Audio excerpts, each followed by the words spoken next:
The Board of County Commissioners acts as a quasi-judicial body when it hears requests for rezonings and conditional use permits. Applicants must provide competent, substantial evidence establishing facts or expert witness opinion testimony showing that the request meets the zoning code and comprehensive plan criteria. Opponents must also testify as to facts or provide expert testimony whether they like or dislike a request is not competent evidence. The board must then decide whether the evidence demonstrates consistency and compatibility with the comprehensive plan and the existing rules in the zoning ordinance, property adjacent to the property to be rezoned, and the actual development of the surrounding area. The board cannot consider speculation, non-expert opinion testimony, or poll the audience by asking those in favor or opposed to stand up or raise their hands. If a commissioner has had communications regarding a rezoning or conditional use permit request before the board, the commissioner must disclose the subject of the communication and the identity of the person, group, or entity with whom the communication took place before the board takes action on the request. Likewise, if a commissioner has made a site visit, inspection, or investigation, the commissioner must disclose that fact before the board takes action on the request. Each applicant is allowed a total of 15 minutes to present their request, unless the time is extended by majority vote of the board. The applicant may reserve any portion of the 15 minutes for rebuttal. Other speakers are allowed 5 minutes to speak. Speakers may not pass their time to someone else in order to give that person more time to speak.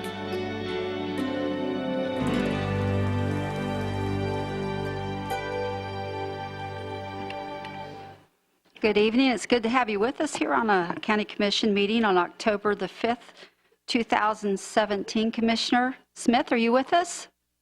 I am indeed. Okay, we have 4 commissioners here present, and one's going to be with us here tonight over the phone. So I call a quorum and call this meeting to order.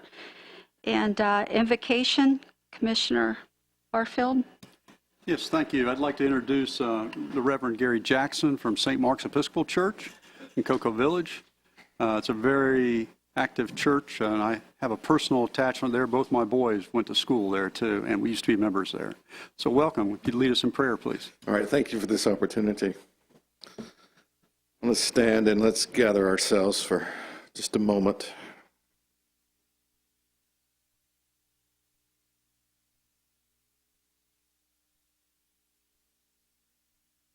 Let us pray.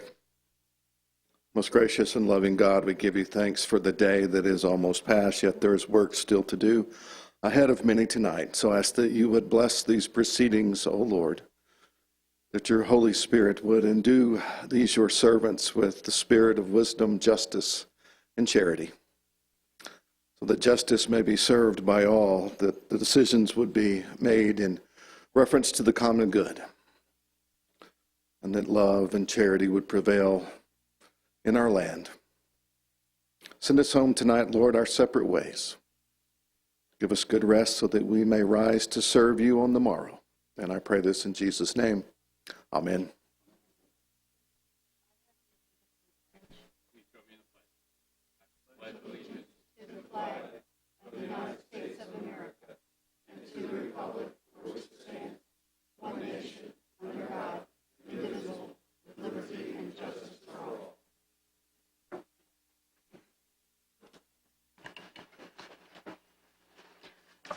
We are going to move into consent agenda. Would any of the commissioners like to pull any of the consent agenda for conversation? I don't have any cards on those.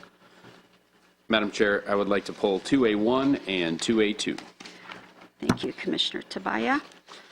All right, we will move into 2A1.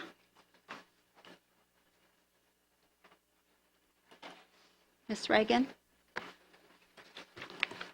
Okay. 2A1 is a waiver request or a subdivision sign for Bridgewater North. The request is for an extra height and size of the entry sign. Okay, Commissioner Tabaya? Thank you, Madam Chair. This is a request for almost 4 times county regulation. So I would like to just see what other commissioners were thinking and their insight into this. If it would have been a small percentage over the county regulation, wouldn't have brought it up. But again, county regulation is 150 feet, and the waiver request is for 575 feet. So this is quite a big difference. Okay. Commissioner Smith, this is your district. Did you want to make a comment on this first item? Well, I would like to know, and thank you for Mr. Tabaya for bringing this up. I would like to know what the purpose of the increase in size is, what the reasoning was behind the request. The applicant had stated that there was a visual issue approaching the subdivision entrance from north on Lake Andrew Drive, and that was their reasoning. Viera has alternative development standards that allow increased size of signs, but this was even larger than that. Has Viera weighed in on this issue? Yes, Viera looked at it at their design review committee, and they were fine with it. Okay. Well, if they're fine with it, I'm fine with it. Okay, anybody on the board, any more comments? What's the pleasure of the board? Thank you, Matt. I'd like to make a motion to pass this. Okay, I have a motion on the table. Do I have a second? I'll second it. Second by Commissioner Tabaya. All in favor, vote aye. Aye. It passes 5-0. Okay. Second item? The second item is a waiver request for a subdivision sign for Panther Ridge. This is on North US 1, and they have 3 overheight columns in addition to an entry sign, and it is set back from the US 1 right-of-way substantially. It's not within the sight zone of traffic. Thank you. Commissioner Tabaya, did you want to comment? Thank you, Madam Chair. And for the same reason, county regulations has an area of 100 feet. This here is 375. When added in the large columns, this is 664 feet, or more than 6.5 times county regulation. So would like to weigh in your thoughts on this one, Madam Chair. Yes, sir, and I looked at that myself and read through it, and in that area, I think it's going to be a great enhancement, and it's going to help improve the property value in that area, and it is set back from the road enough that I became comfortable also, sir. Thank you, Madam Chair. And pleasure of the board. So with the approval of the chairwoman, I would like to make a motion to move this forward. That would be wonderful. We have a motion by Commissioner Tobias, second by Commissioner Barfield. All in favor, say aye. Aye. Aye. All opposed, it passes 5-0. Thank you. All right, I will now open up public comments. I have one. Oh, I'm sorry, we do have more? Have to approve the consent agenda.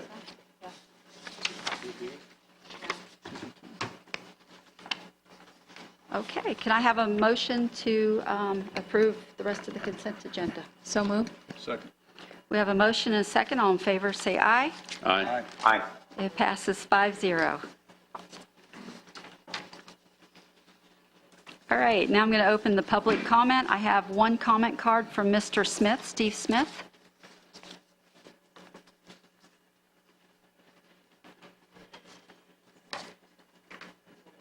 Steve Smith, I have a public comment card here. Oh, there's an agenda item. Never mind, I see it in the corner. So hard to get good chairs these days. Okay, I'm going to close the public comment. I'm going to go ahead and move into public hearings, and we're going to go to item A.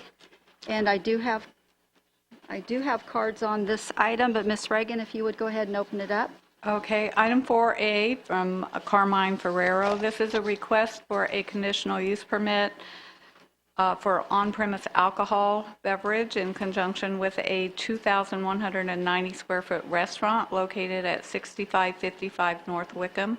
The P&Z board recommended approval of the request. This is located in the Medical City complex. Thank you. Mr. Fierro, I have your card. Would you like to? Hi, how are you?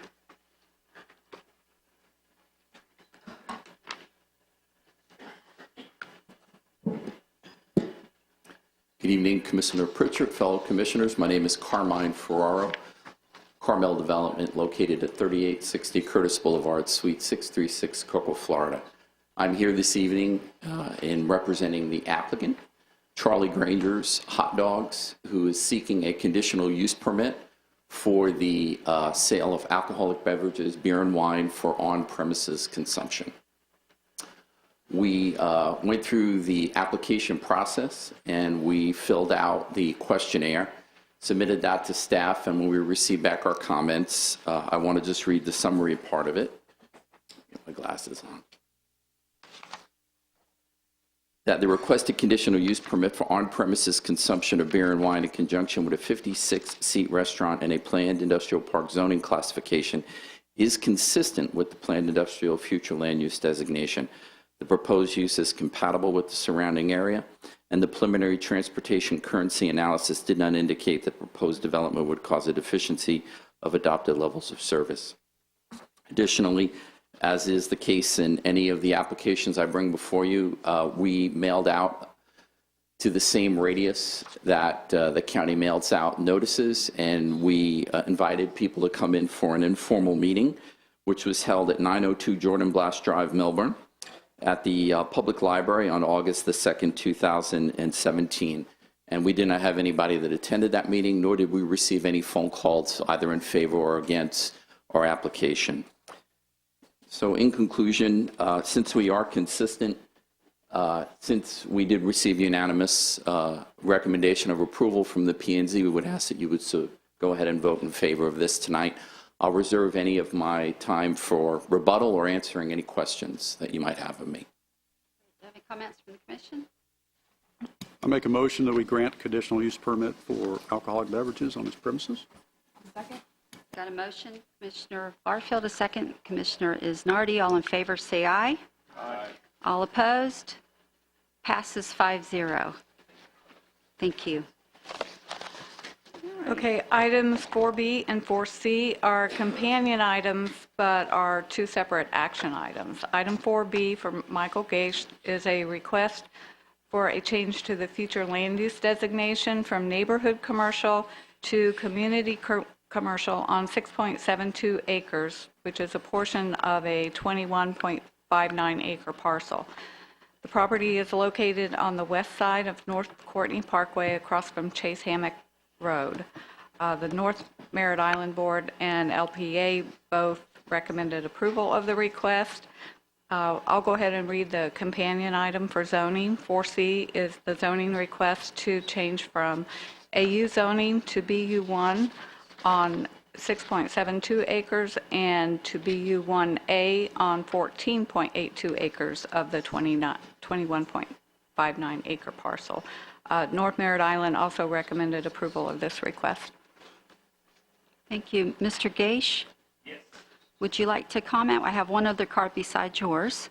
Yes, I'd like to comment. Okay.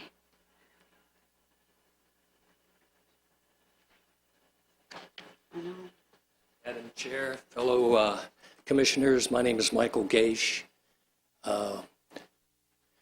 3019 Wyndham Way, Melbourne 32940.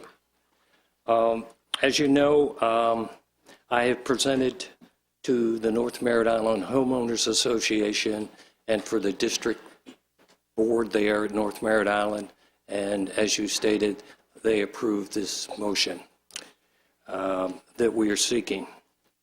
I want to share a little history with you that I think is important because it shows what's happening to North Merritt Island now. Okay, Gagemont Partnership bought this property in 1990.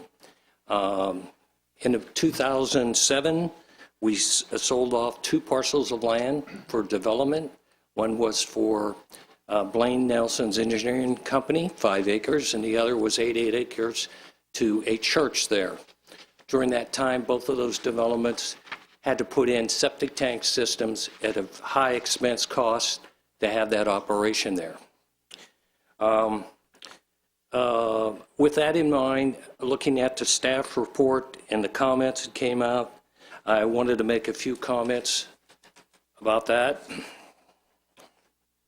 First of all, under the comprehensive plan area, the applicant intends to retain the adopted neighborhood commercial NC future land use designation on the 14.82 acre remainder of the parent parcel. The retention of the NC future land use designation on the remainder of the parent parcel establishes a transition from higher to lower intensity land use. Second major item in that area was the County Utility Service Department is currently extending sewer and water service to that North Merritt Island area. Pleased to say to you that the staff of the county Utilities Department, Craig Helping, indicated that sewer line would be finished by June 18th, 2018. Okay? Along with that sewer line statement, we obtained a statement from Tammy Hurley of the Utilities Department that the current treatment plant there has a capacity of 6 million gallons a day, and we're currently at 3.3 million gallons a day. So the extension of that sewer line is going to take down some of that capacity. The applicant is encouraged to adhere to the recommendations of the 2005 North Courtney Parkway Corridor Study. The North Courtney Parkway Corridor from State Road 528 to the boundary of Kennedy Space Center was established as a scenic highway. Developments along the corridor should be done in substantial manner in order to enhance the social and natural environment while minimizing any potential negative impacts. And as you know, you may not know, but when I transacted those two transactions in 2005, we recorded deed restrictions that followed the scope of the study. And I've indicated to those parties that when this property sells, those same restrictions will be applied there. Applicant is seeking companion change of zoning classification from AU to BU1. The proposed BU1 zoning classification is consistent with the requested CC future land designation. Okay, land use compatibility, the BU1A zoning classification is consistent with the adopted neighborhood commercial future land use designation. The BU1 zoning classification is consistent with the requested community commercial future land designation. The area of North Merritt Island is characterized by a mixture of commercial and low-density resident land. Under the comprehensive plan policies, the subject parcel has frontage on North Courtney Parkway. It's an arterial road and Porsche Road, a local roadway. The applicant may be required to limit access to North Courtney or to donate sufficient amount of land in order to establish legal access for Porsche Road. We will do that. The county utility service, once again, is written up, and we know there will be sewer service there. North Courtney Parkway is a state road, and it is currently operating at 35% of its total capacity. So there's not a traffic problem. The Nature Resource Department reviewed the application and has stated they will deal with any wetlands or anything else during the site plan permitting aspect. The rezoning request over the 21.59 acres, BU1A is requested for 14.82 acres and BU1 for 6.72 acres. This request is driven by the following development activities in the area. As we know, we have Jeff Bezos' project, $230 million, 750,000 square feet of space. The building's scheduled to be finished sometime in December, January, February of the coming months. Then we have OneWeb. They're building 150,000 square feet. They're employing 250 people. The average salary for Jeff Bezos is $88,000. The salary for the OneWeb plant is $80,000. Combine that all up, those two plants, those two facilities are $1/3 of $1 billion, and it's right on North Merritt Island. okay? That doesn't count the infrastructure development that the government and NASA has placed to get those companies there.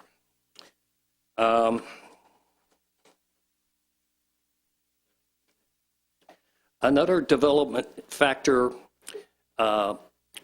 is the demographics of this area. It has long been known as an area that's rural, large lots, close proximity to shopping if you go over the barge canal, et cetera. But when you look at the demographics of the area, you find that it is not a sleepy lagoon, and you find the amount of available funds for purchasers or on a consumer basis. Right now, North Merritt Island has, in a 3-mile radius from Porsche Road, okay, and State Road 3, it doesn't go beyond the barge canal. It doesn't, the statistics don't include anything on the mainland and nothing to the east. There are, the report that we use is an ESRI report, and it is a part of the package that has been submitted to all the other meetings that I attended and presented. There is 8,100 people there in that 3-mile radius. Total households is 3,200. The median household income is $62,289. The average household income there is $89,962. And if you go down on State Road 3 South to the area of Diana Shores and Crockett Boulevard, their median household income is $47,868, and their average household is $68,000. Now, we know that there are some new residential developments that are occurring there, and I want to share a little bit about that and bring forth what the dollar value that's going to mean to the county for taxes, and also what it means for increasing these demographics that are very good. We begin with Egret's Landing. It's 220 units. The first phase of it is 50 lots. Those lots are all developed. There are 40 contracts there now, houses under construction. There are 14 lots that have been purchased by the developers, and there's 1 lot remaining in that first phase. The second phase is under construction, the infrastructure, and right now with all the rain and the water, it's slowed down a little bit. It's my understanding from the company selling there that it will begin to take second phase reservations in November or December of this year. We know that the Crisafulli Townhouse project, which is directly south of my project, or this application, is 48 townhouses. We also know that Savannah Landings, and if you don't know where that is on the map, I'll be happy to show you, is 54 acres, and it's down to 54 acres. There presently is a contract pending on East Crisafulli Road for 148 acres for future residential development. I'd like to wrap it up by just saying that I come away with 3 suggestions that I've passed on to their various boards. I think that the North Merritt Island Homeowners Association should move forward in 2 directions. One of those directions is begin to figure out where they want to use the reclaimed water that's coming up the road to enhance the roadway. And the second aspect is they should encourage people that front State Road 3 to clean up their yards and bring the appearance back. The last aspect is I believe that with the traffic that's on that road today, and considering its position going into Exploration Park, I think that Brevard County should look at some aspect of creating signs on North Merritt Island, welcoming people there to Exploration Park and to KSC. I thank you. Thank you, sir. right, I have one more card. Miss Kim Smith.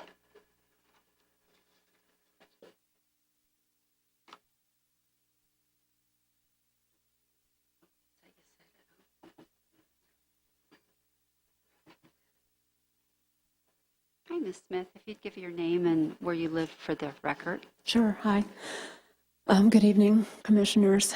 I'm Kim Smith. I'm here on this item representing the North Merritt Island Homeowners Association, Post Office Box 542-372, Merritt Island, Florida 32954-2372. To clarify for the Commissioners regarding North Merritt Island representation, on August 3rd of this year, an applicant's lawyer stated, Kim Smith of the North Merritt Island Homeowners Association cited her reasons. Real quickly, I just want to say, you're surely aware that when I or Mr. Minerva or anyone is sent in and stands before you and says they're speaking for the North Merritt Island Homeowners Association, they are not speaking one opinion. We are a reporter. We're reporting to you the results of a vote of the North Merritt Island Homeowners Association Board, representing over 500 active members and over 8,000 residents on North Merritt Island. This way, your meetings will be much shorter than if 1,000 North Merritt Island people come here and fill out pink cards. So they send one of us instead. What the HOA is telling the representative, the reporter, to tell you is the result of their decision, which is a consideration of what the county has directed all the people to consider before proceeding with zoning changes to ensure compliance with the laws of Brevard County's growth management regulations. If this HOA sees conflicts possible or obvious from a rezoning request with one or more of the directed admin policies, the body of the HOA will state them to you through a representative. No one applicant or their representative can say these North Merritt Island Homeowners Association statements are only one person's reasons or opinions. They are the county-directed considerations and objections of this large group of North Merritt Island residents.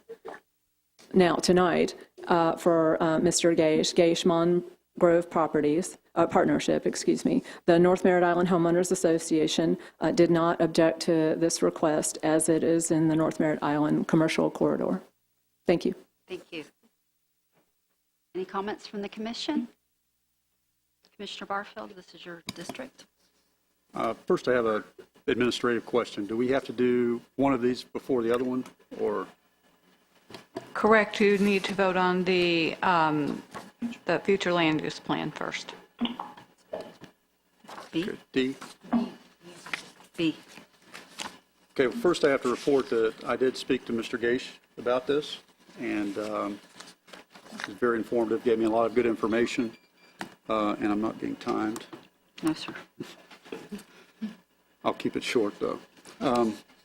First off, this property is definitely compatible within the context of the administrative policies. It's an enhancement to Courtney, to North Merritt Island, and it fits very well with what the future plans and future growth of the community, as Mr. Gage said.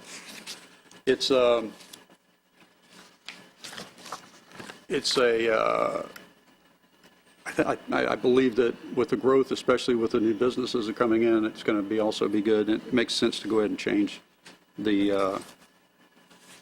this. So I'm fumbling to see which one I have to make the motion for.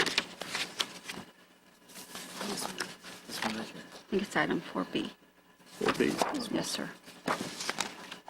Wait a minute. 4B. Yes, sir. Okay. All right, so I'll make a motion to approve the comp plan amendment from neighborhood commercial to community commercial, and it is, because of its compatibility, it is compatible with the future land use requirements. I have a motion and a second. All those in favor say aye. Aye. It passes 5-0. Okay, and then the next vote would be 4C on the zoning request. Okay. I make a motion to approve AU to BU-1 for the 6.72 acres. And secondly, AU to BU-1A for the 14.82 acres. I have a motion. Do I have a second? I have a second. All those in favor say aye. Aye. Passes 5-0. Thank you, Thank you. sir. Okay, item 4D is a request for the removal of a binding development plan and a conditional use permit that allows a metal salvage and junkyard in an IU1 zoning classification.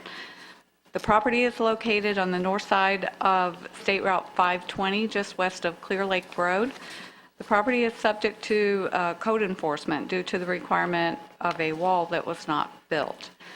The Planning and Zoning Board approved the item subject to the applicant removing the remaining items from the property within 45 days, and that was from September 7th.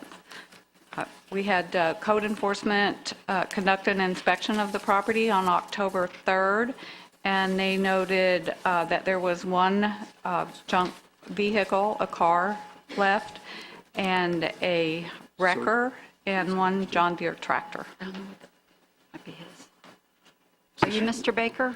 Is this yours accidentally for us? Yeah. Yeah. Thank you. You- Got all tied up in the, All right, Mr. Baker? Hi, I'm Harvey Baker, 925 Westwood Drive, Merritt Island, Florida. I'm here to talk about the CE, 16 CE 01694, code violation of 1740 West King Street. I gave you a little rundown of this issue, I guess. It's been almost a year it's been going on. And the property itself tangles the death of a parent, inheritance, new owners, and the end result was Mangum's Auto Parts was on the property when all that came about. During the process of the new owners, they went and had it rezoned into one address, and along came with the binding development plan to operate the junkyard, which called for an 8-foot fence. And then during this process, the remaining owners, during that same month, had filed suit to get Mangum's off the property, which they were leasing, for lease violations.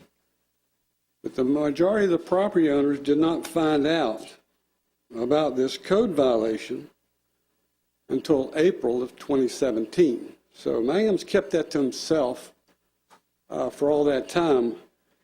When that happened, that's when an action started to get with the zoning board by the majority owners and try to work this violation.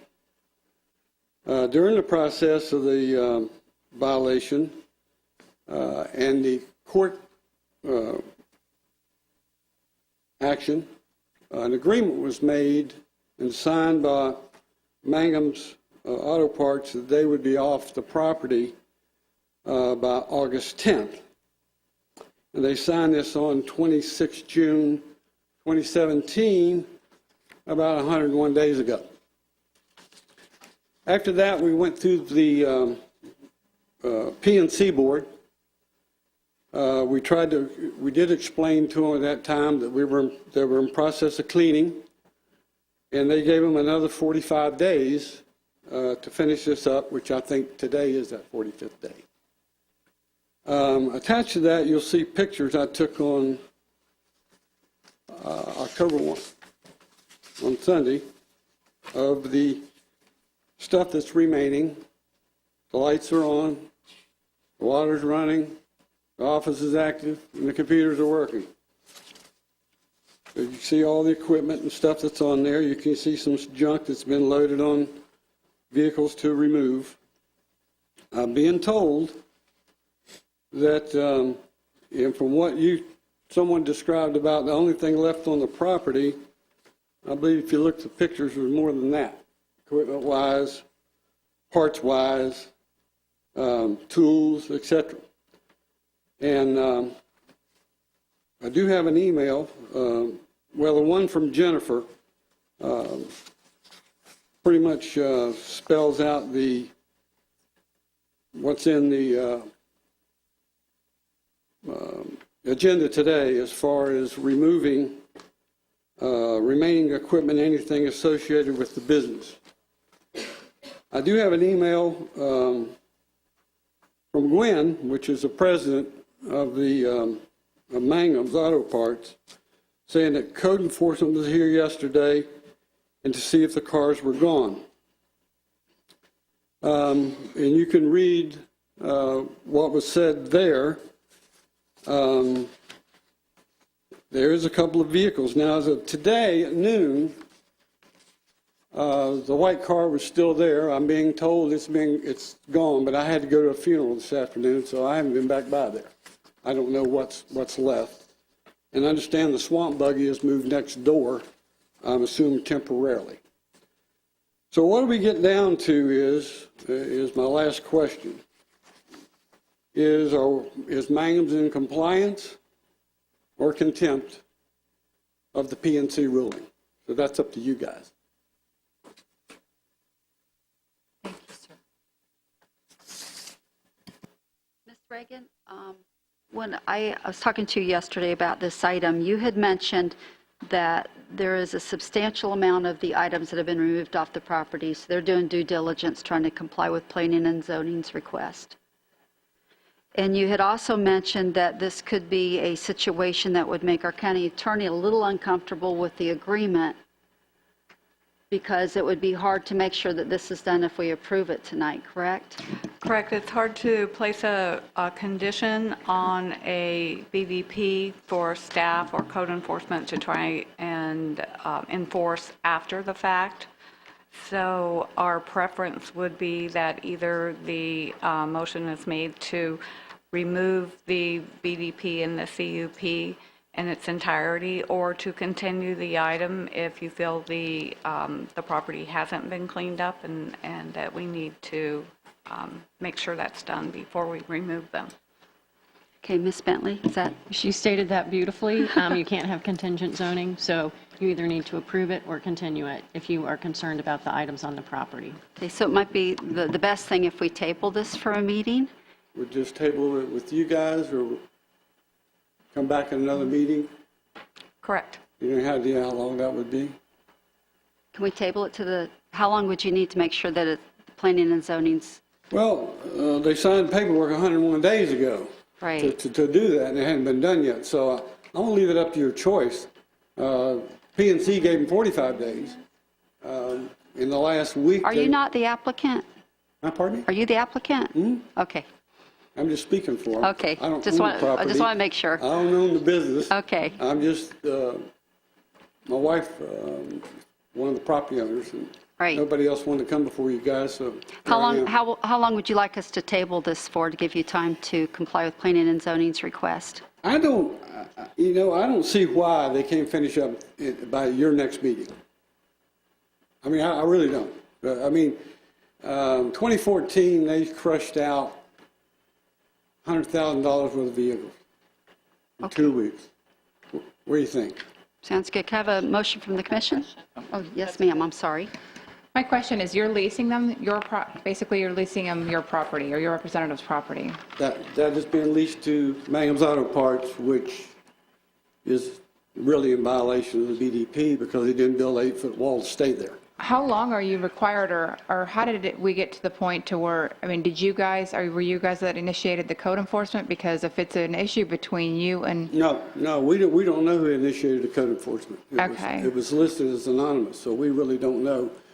Because I think what would have happened is if we knew the code enforcement thing in there, we wouldn't have had the court action going on at the same time to ultimately do the same thing.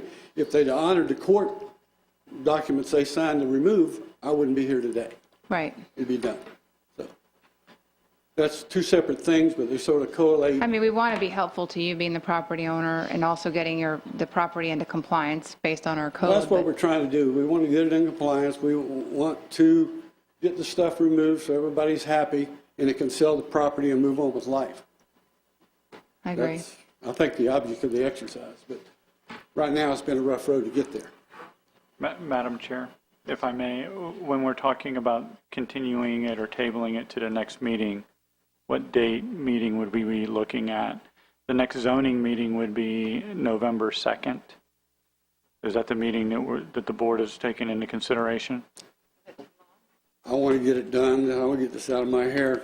If it's November 2nd, it's November 2nd. We can table it to the next commission meeting too, which should be sooner.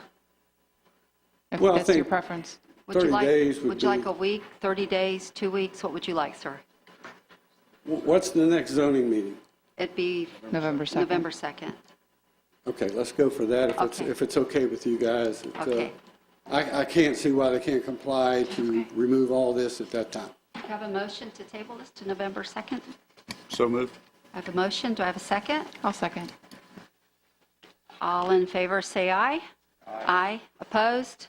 Passes 5-0. We'll Thank you see you very in about much. a month, sir.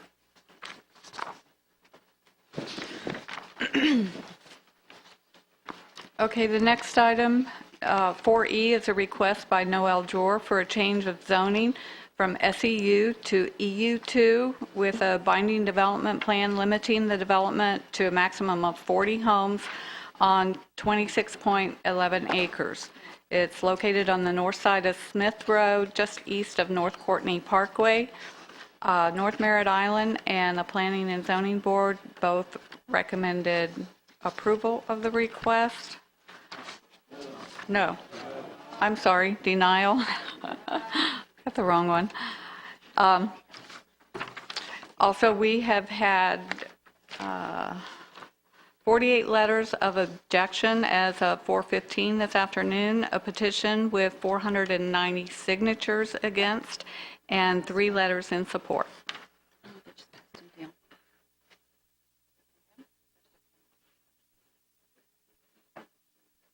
It's from you? Okay, Commissioner Cabaya. Okay, and I want to state also that I have spoken to Mr. Dorr, and I did send in a letter for public record stating everybody I spoke to on these items. I did as well. That was a while back, I believe, a couple months ago. And I also spoke with him. I'm on the record, but I spoke with you as well. All right, Mr. Dorr. And Commissioner Smith spoke to him 3 or 4 months ago. Thank you, sir. Mr. Dorr, you have the floor, sir. Good evening, Madam Chairs and Commissioners. My name is Noel Tror. I'm here in behalf of the Najad Incorporated. My address is 580 North Wickham, Melbourne, 32935. First of all, I would like to thank all the commissioners for their time and meeting with me. I guess everybody met, and especially Commissioner Pritchett for meeting more than once and guiding me. And I've been resident of Brevard County since 1975, and I owned and operated a small family business here in town since 1995. Najad is a family-owned company which drives the namesake. Najad is an acronym which represents each of my members of my family name, Noel, and Jonathan, Jason, my sons, and Darlene, my wife. Since I purchased this subject parcel in January 2005, it has always been my intention to develop this parcel into something that would be an asset to the community and act as my legacy and a source of pride for my wife, my sons, and just recently, my 2 grandsons. As the market continues to evolve as a result of the financial crisis and recession we experienced in 2008, we have adjusted our proposed density to be more consistent with the surrounding land use and the reality of today's real estate market. The proposed scope of development for this project is intended to be a low-density, upscale, single-family residential development. The project will feature all upscale amenities that add value to the community, including large lots, underground utilities, services, sidewalk, curb and gutter, and pavered driveways. The proposed density of this project is 1.5 units an acre, which is consistent with the density of the parcel located along the northern project boundary and approved by the county commissioner in 2016.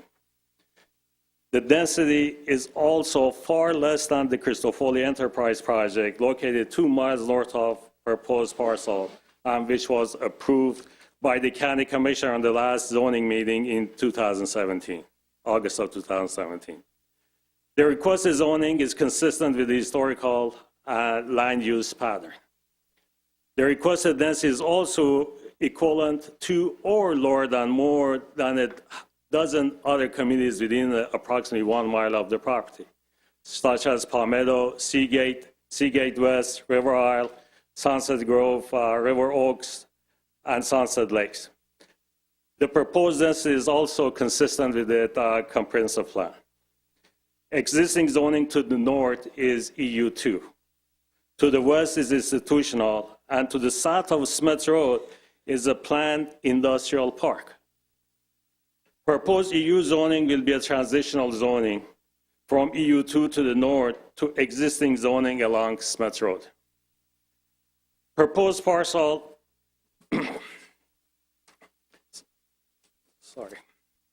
This project will result in a substantial benefit to the community. Each of the homes is estimated to be valued at approximately $500,000 each, which will significantly increase the neighboring property values. This will also increase county revenue, as the additional units will increase in the tax base by estimated $20 million. Each unit will also require the developer to pay county impact fees at approximately $15,000 per unit. A total of $600,000 will be paid to various county agencies. Development should have no negative impacts to established residential neighborhoods. To the south will be a large detention pond, and the nearest home is approximately 300 feet through the thick, dense woods. Older development in North Merritt Island area historically have had the drainage issues, and these areas are drained with pumps during and after heavy storms. However, the proposed parcel is currently draining to the east to the Barge Canal via Sox Creek and will continue to do so after the development. The proposed development will not aggravate the drainage problem on surrounding properties and will likely alleviate offsite drainage of runoff. The drainage from proposed development should not be an issue, since county has a code that sets the standards for all new development to follow, to ensure the new development does not aggregate a drainage issue. Majority of the areas having drainage issues currently are older development and have not followed Brevard County and St. John River water management rules. Newer development tend not to have drainage issues. Not to mention that based on my conversation with Mr. Mark Crabtree with the Brevard County Central Maintenance Division, the only major issue the surrounding area had was road washout due to the dirt road, which part of the dirt road to the northern property line of the access parcel will be paved. So it should alleviate some of the washout problem. The proposed development will avoid any impact to the existing wetlands with proper buffers.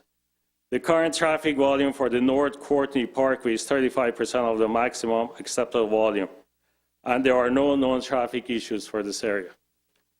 I understand that there are some people here this evening who are prepared to speak in opposition of this request. Although development is often unpopular in the community, it is important to me that this one be done right without cutting corners or taking shortcuts. It is not and has always been my intention to be an asset to the Merritt Island community and to the surrounding neighbors. I have reached out to the immediate neighbors on several occasions, and I'm proud to say that we have come together and worked as a team to establish some development guidelines above and beyond the Brevard County Code requirement for this community. These guidelines, including reconfiguration of the site layouts such that the proposed wet retention pond is located along the southern boundary, providing additional buffers to the existing homes. Proposed layout also includes a landscape berm along the entrance. Initially, the zoning request was for EU2 zoning classification, which allows a minimum of 9,000 square foot per lot. I have subsequently amended my request to ask for a less intense zoning classification, EU, which requires a minimum of 15,000 square feet per lot. This was done in order to alleviate the local residents' concerns regarding the ability to modify the binding development plan at a later date, and so limit the development to a density we could all agree on. Working together as a team, we have been able to establish a development plan which has been submitted to the Brevard County and will be included in the conditions of approval for this development as a binding development plan. As a result of our willingness to work together and make accommodation to enhance this development, I have received signed statements from 3 out of the 5 resident adjacent property owners to support this development. Although these concessions will ultimately be more costly, but I think it will be worth additional time and effort to add value to the community and be a good neighbor. For the remainder of people who have elected to come and speak against this development, I think that is important to consider that most of them do not live anywhere close to this proposed development, many living several miles away. It is my hope that this resident take the time to consider our effort, to work with the community to provide something that we can all be proud of.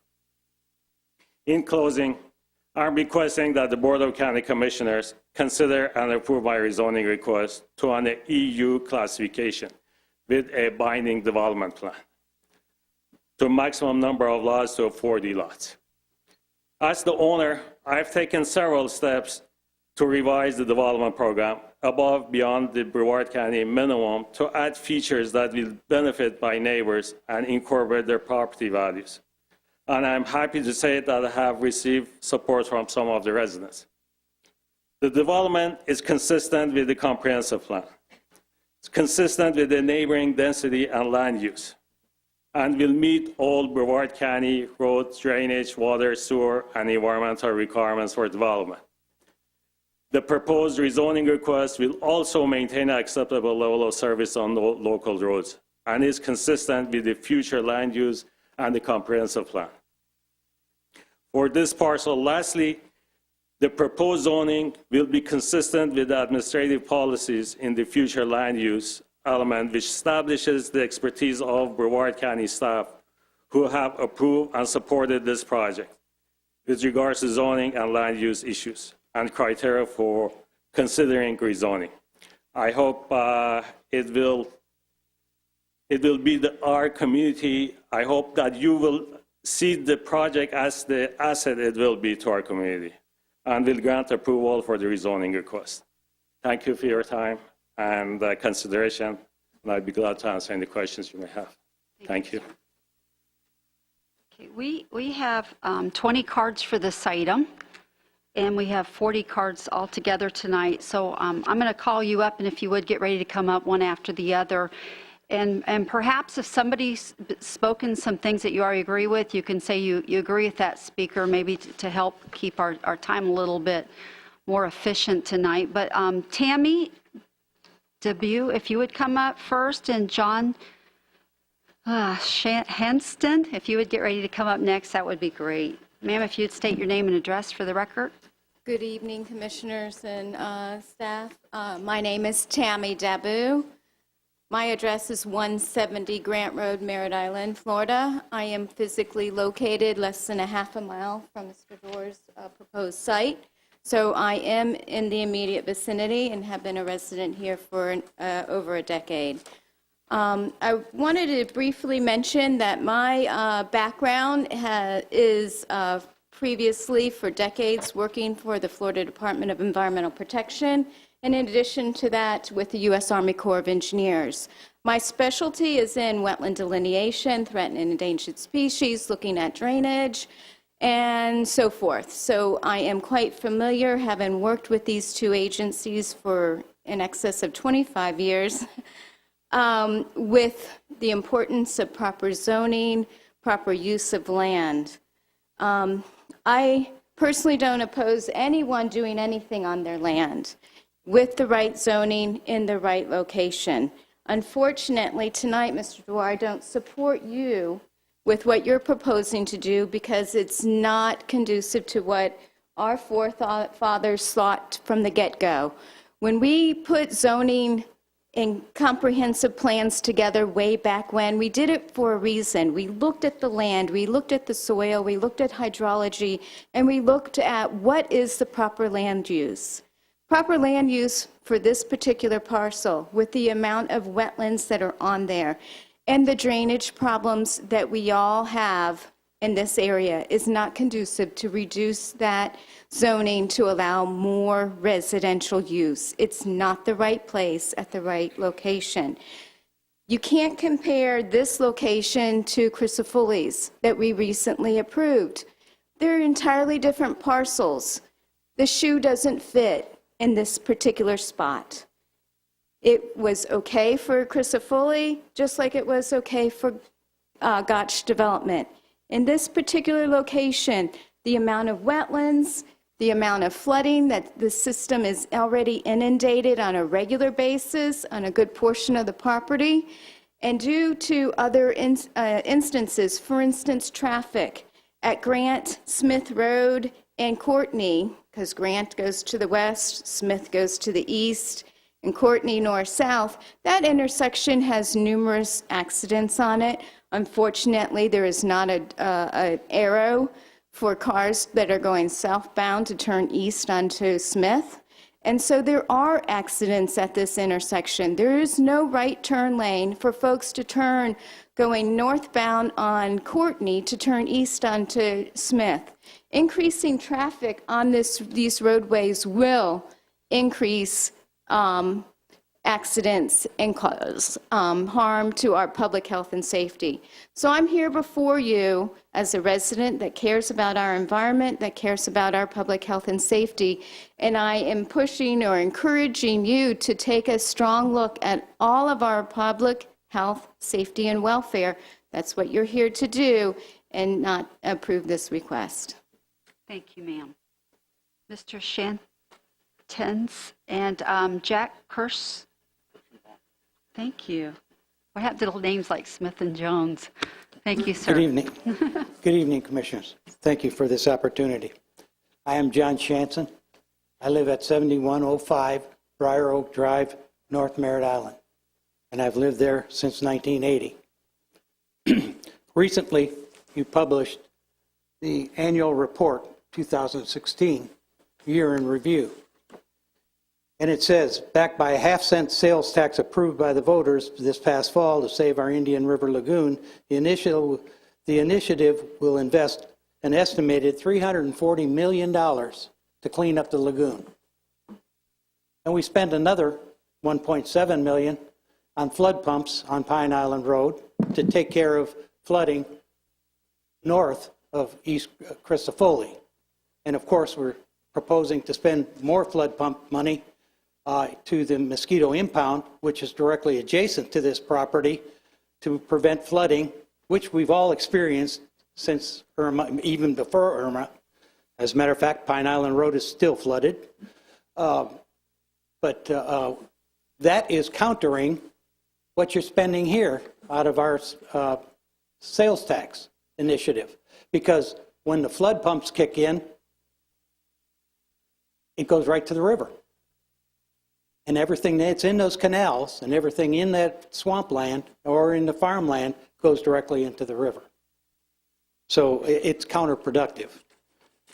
The FEMA flood map for North Merritt Island shows that this property has both the floodplain, AE, and X. And better than half of it is either AE or floodplain. Every square inch of driveway, of road pavement, of roof, or house slab is 1 square inch that is impervious to water. It runs off to the adjacent land. And then that land is required to absorb that water, which was absorbed by that house plan. You continue to increase the density on North Merritt Island, which is nothing but a bowl, a floodplain in much of it, and it is a barrier island. We're going to look like Houston before we know it. Thank you. Thank you, sir. Mr. Kirschenbaum. Thank you so much. You're very welcome. Steve Simonich, you're going to be next, sir. Madam Chairman, Board of Commissioners, my name is Jack Kirschenbaum. I'm a lawyer with Gray Robinson. I live in Cocoa Beach and my office is in Melbourne.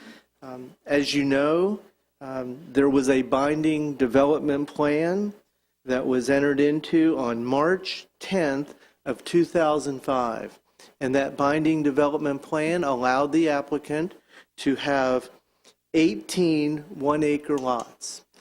And what you'll hear, I think, from the testimony of my clients, Mr. and Mrs. McMillan, and our expert planner, Mr. Steve Simonich of Randcamp Design, is that this application is an attempt to squeeze 40 stuffs into an 18-pound bag. This is not an appropriate application for this particular property. A landowner seeking to rezone property has the burden of proving that the proposal is consistent with the comprehensive plan and complies with all procedural requirements of the zoning ordinance. That's your famous Snyder case, and your counsel sitting up there with you is very familiar with that case. And the burden of proof lies with the applicant by providing to you substantial, competent evidence that this is an appropriate rezoning. I submit to you that which you've heard fails to meet that burden, and I submit that nothing else you hear this evening will assist in meeting that burden. What one wants to do with one's property is not unrestricted. A balance is met by the law, by your comprehensive land use plan, and by the zoning ordinances. And the burden, as I said, falls with the applicant to achieve this balance. My clients will present evidence themselves, and so will our planner, that this is not a consistent nor a compatible use with your comprehensive plan. I am not an expert planner, and I have to tell these things to juries all the time. What I say is not evidence. But what Mr. Simonich will present to you is indeed evidence based upon his expertise. The second point I want to make to you is you, as you know, are not the first public board to review this application. You have 2 advisory boards that have met, held public hearings, heard testimony, taken evidence, heard from your staff, and each of those boards recommended denial. Unanimously, there was not one vote on either board to approve this application. I think that says volumes about this application. Next, one thing that citizens want and deserve, and landowners expect, is consistency and certainty from government. A binding development plan is intended to be just that. And here we are just a few years later, unbinding the binding development plan sought by the applicant. As I said, we're trying to take 40 units and squeeze them into an 18-unit bag. The ingress and egress is a huge issue in this particular case. You've seen your staff report. All of the ingress and egress from this proposed development will be on a skinny lot that goes to the south and then west on Smith Road. And you've heard the testimony of residents already out there as to the problems that exist and what additional problems will be created. And lastly, maybe most important, this project, if approved, would significantly change the neighborhood. It would significantly change the lifestyle of the residents on Smith Road, and particularly my clients. And as the Snyder case says, even if the burden was met by the applicant, which it hasn't been, then it shifts to the government. And the burden would shift to the governmental board to demonstrate that maintaining the existing zoning classification, Sir, you have 10 seconds. thank you, with respect to the property accomplishes a legitimate public interest. If he met the burden, then it shifts to you to demonstrate a public interest, and my client's property and neighborhood is just that. The application ought to be denied. Thank you, sir. Mr. Simonich? Kim Smith, you'll be next.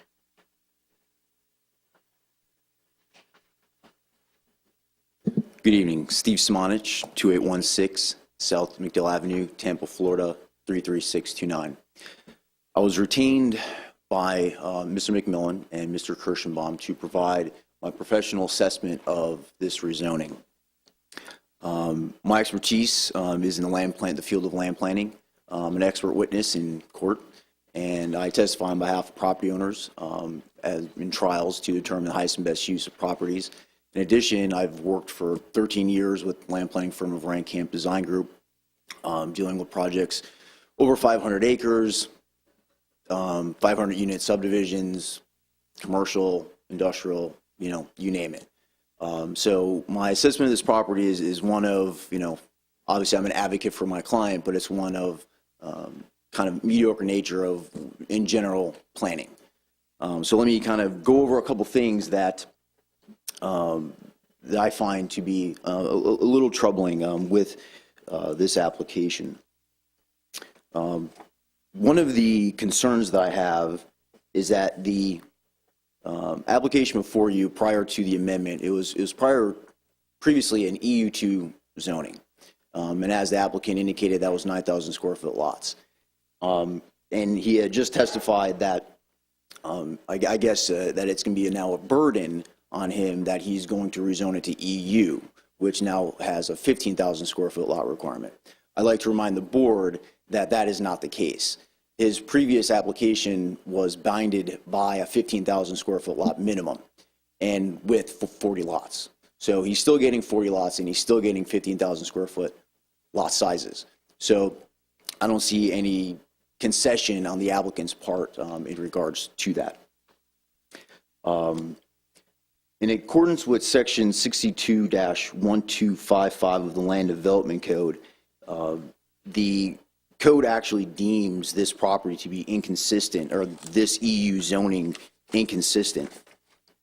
And obviously, per the staff's report, it stated that the board would be allowed to address that if there was a substantial decrease in density. So even the county's code itself recognizes that the EU, EU1, and EU2 zoning is inconsistent with the residential 2 future land use. And there's a reason for that.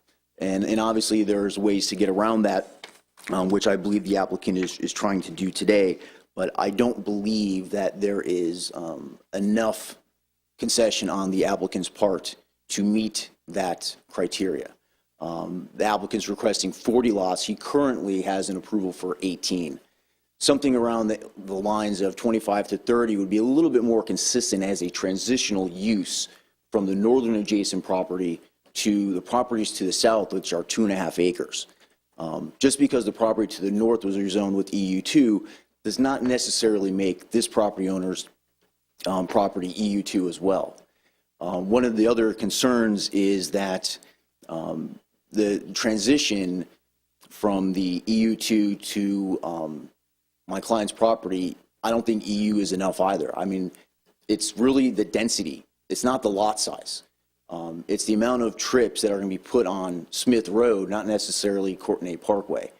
And I believe the staff report's application indicated, what the trips would be on Courtenay Parkway, but there wasn't anything in there for Smith Road. I mean, there's going to be 40 cars at minimum going in and out of there on a daily basis. And I won't testify that. I know I'm not a traffic engineer, but I mean, I do know that if there's a home, there's generally a vehicle, and those people go to work in the morning and they come home in the evening. So that's a substantial increase in that road, which is, by fact, it's a shell road. It's not even a paved road. And I know the applicant has indicated that he would pave a portion of that road, but I just don't believe that that is within the character of that neighborhood. And the policies of the comprehensive plan, policy 3C and 4C, which talk about the compatibility and character of the neighborhood, I don't believe the applicant has met. Sir, you have less than 30 seconds. The policy 3C indicates the historical land use patterns, actual development over the immediate preceding 3 years, and development approved within the past 3 years but not yet constructed. I don't believe that that historical pattern is there to justify that this applicant should get a rezoning for 40 lots. Thank you. Thank you, sir. Certainly. Thank you. You're holding yourself out as an expert. I'm just looking you up. Is it correct to say you're a landscape architect? It is not. I went to school and I graduated from the University of Florida with a degree in landscape architecture. Okay. So what degrees do you have after landscape architecture? That is it.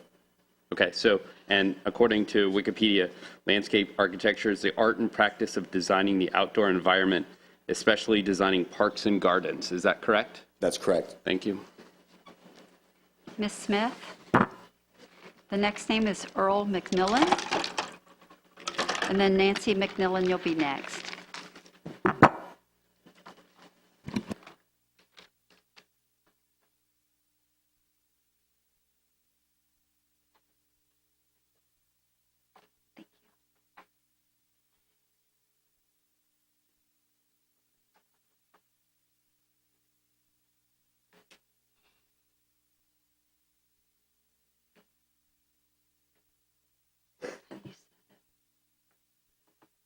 Oh.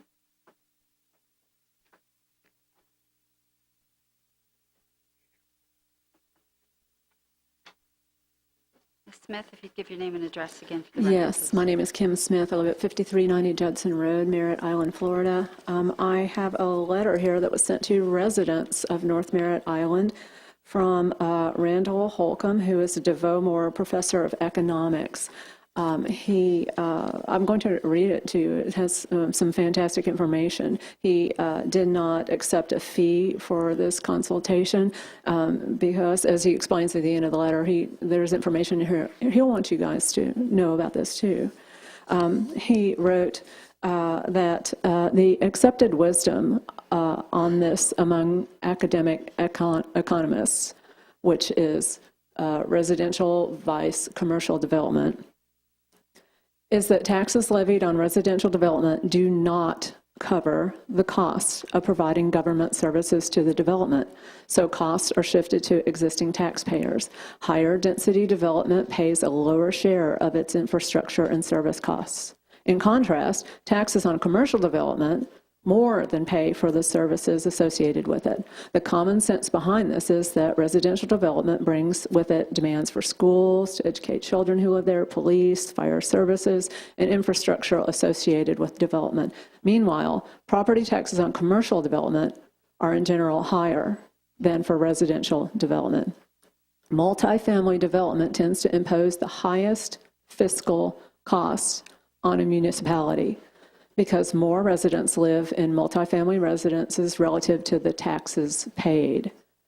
Communities interested in maintaining their fiscal health do best by encouraging commercial development and do worst by encouraging multifamily development. Academic studies on the subject are relatively rare because the conventional wisdom on this issue is generally accepted. Some examples of past studies can give you an idea of the conclusions those who have studied the issue have drawn. Even Fodor is quoted in The Real Cost of Growth in Oregon and Population Environment 18, that's number 4 from March 1977. At page 373, he says, about residential development, most of these public infrastructure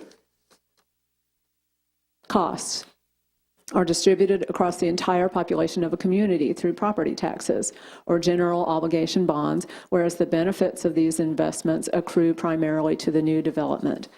Jeffrey H. Dorfman is quoted, a professor at University of Georgia, in The Fiscal Impacts of Land Uses on Local Government.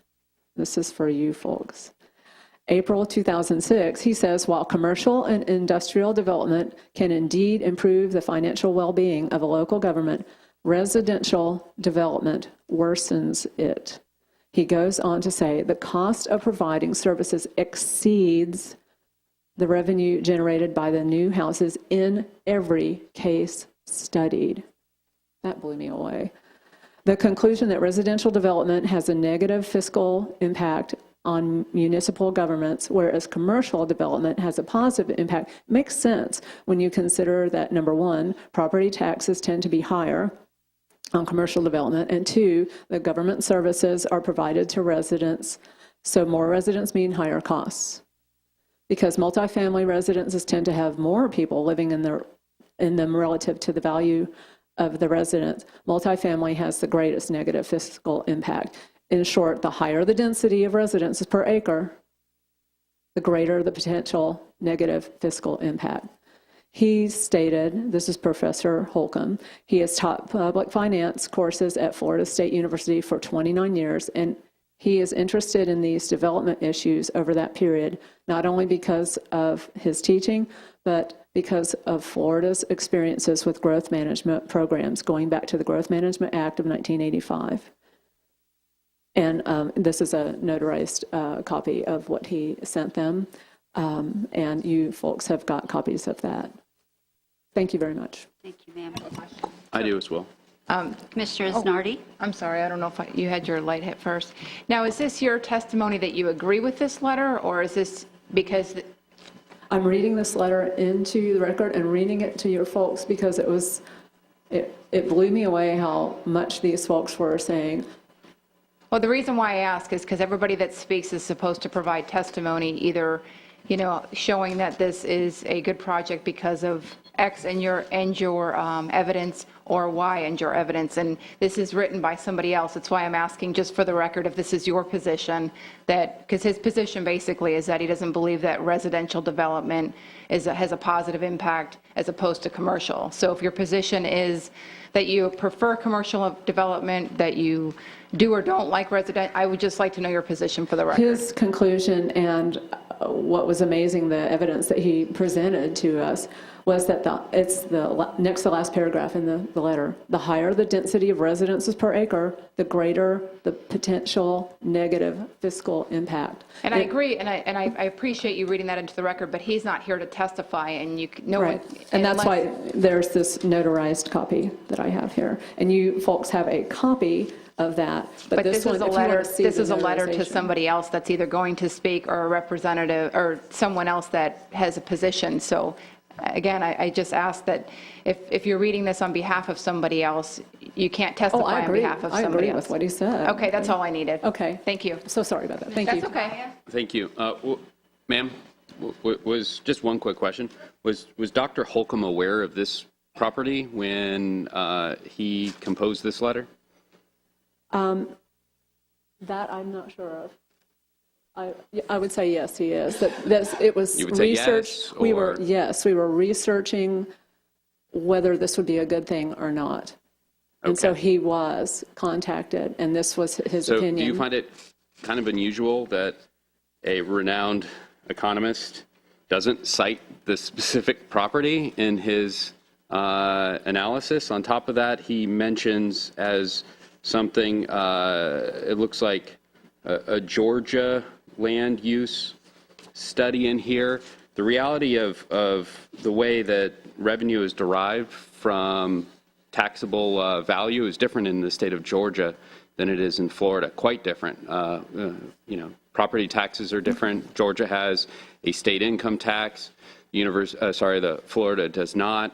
Do you find it's a little bit unusual, again, that the very, subject property that you're adamantly opposed to is not mentioned in the strong research that you bring forward? It's municipalities and governments have general sameness throughout the country. As a government instructor, I would disagree with on that. Well, he has been teaching these public finance courses at Florida State University, so he's familiar with Florida. But again, he did not mention that in that, and I read it just now. This is the first time I saw it. I wanted to be correct. The subject property is not listed in this. That is correct. It is not stated in this opinion. Thank you. Okay. Mr. McMillan? Ms. McMillan, if you would get ready to come up also. The letter is addressed to me. I met with Professor Holcomb. Sir, if you'd come to the mic and state your name and address my for name's the Earl McMillan. I record. live at 150 Smith Road. And if you have any questions about the letter, I can address them. I met with Professor Holcomb, showed him maps of the property, explained to him what the project was, et cetera. And the bottom line is that every study, whether from Georgia, Pennsylvania, California, Indiana, you name it, none show that residential property generates enough tax income to cover the costs that governments incur. So this is an expert opinion that we're offering for your consideration. 12 people who know much more about zoning than I ever will have said no to this application. Those are the 6 people, on the local planning agency and on the dependent special district. Mrs. Blasky, who's here tonight, will tell you how this commission in 2007 unanimously voted to preserve the Smith Road neighborhood when a former resident wanted to put 4 houses on 5 acres. You're a quasi-judicial body. You're not bound by the precedent, but you have to consider the precedent. The law is, and I can tell you that since 2007, 2 more beautiful homes have been built on Smith Road. Seroy on the north side, about $600,000, and Tim and Kelly Rao on the south side, about $450,000. And in Brevard County versus Woodham, the court said zoning regulations can be employed to promote the integrity of a neighborhood. My wife will tell you why the Najad property is different from the Harvey Groves property to which the applicant points. And she will explain to you that Florida has rejected the Me Too argument because Me Too would destroy the zoning plan. Mr. Kirschenbaum referred to the memorandum of the Planning and Zoning Department that says, since the requested EU2 zoning classification is not consistent with the current residential future land use designation, a binding development plan is required so the maximum density allowance in the future land use map of 2 units per acre is met. So Mr. Drewer, the applicant, is hard to pin down. This is the first I heard that he had changed his application from EU2 to EU. And Mr. Semenich, our expert, who has a degree in landscape architecture, but who has also worked with many lawyers on zoning issues, has given you his opinion. But you don't have to rely on his opinion. You have your own experts. Rochelle Lamondales is a city planner on the LPA. Bruce Moya is an engineer who does development work, and he's on the EPA. And Henry Minabu, you all know, has worked with the county for years. They all said 26 acres, 26 homes.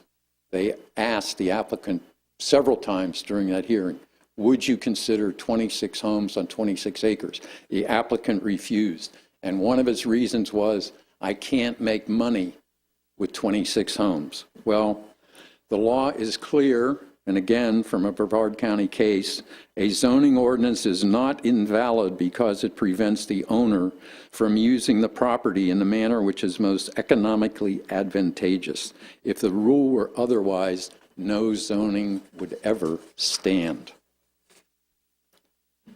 Placing the financial burden on taxpayers and making the Smith Road residents bear the impact of 40 homes may be for the applicant's good, but it's not for the public good. And I go back to the invocation of the priest who gave it today, who prayed that you would make a decision in the public good or for the public good. In the past 12 months, there have been 3 developments on North Merritt Island that directly access Courtney.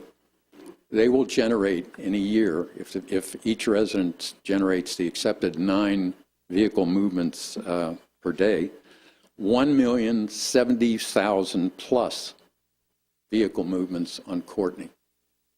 And this, to go from 18 homes to 40 homes, is a 122% jump.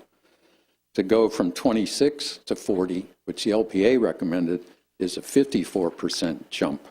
I told you in May, I have 7 seconds left, I have no problem with 24, 25 homes of 2,500 square feet.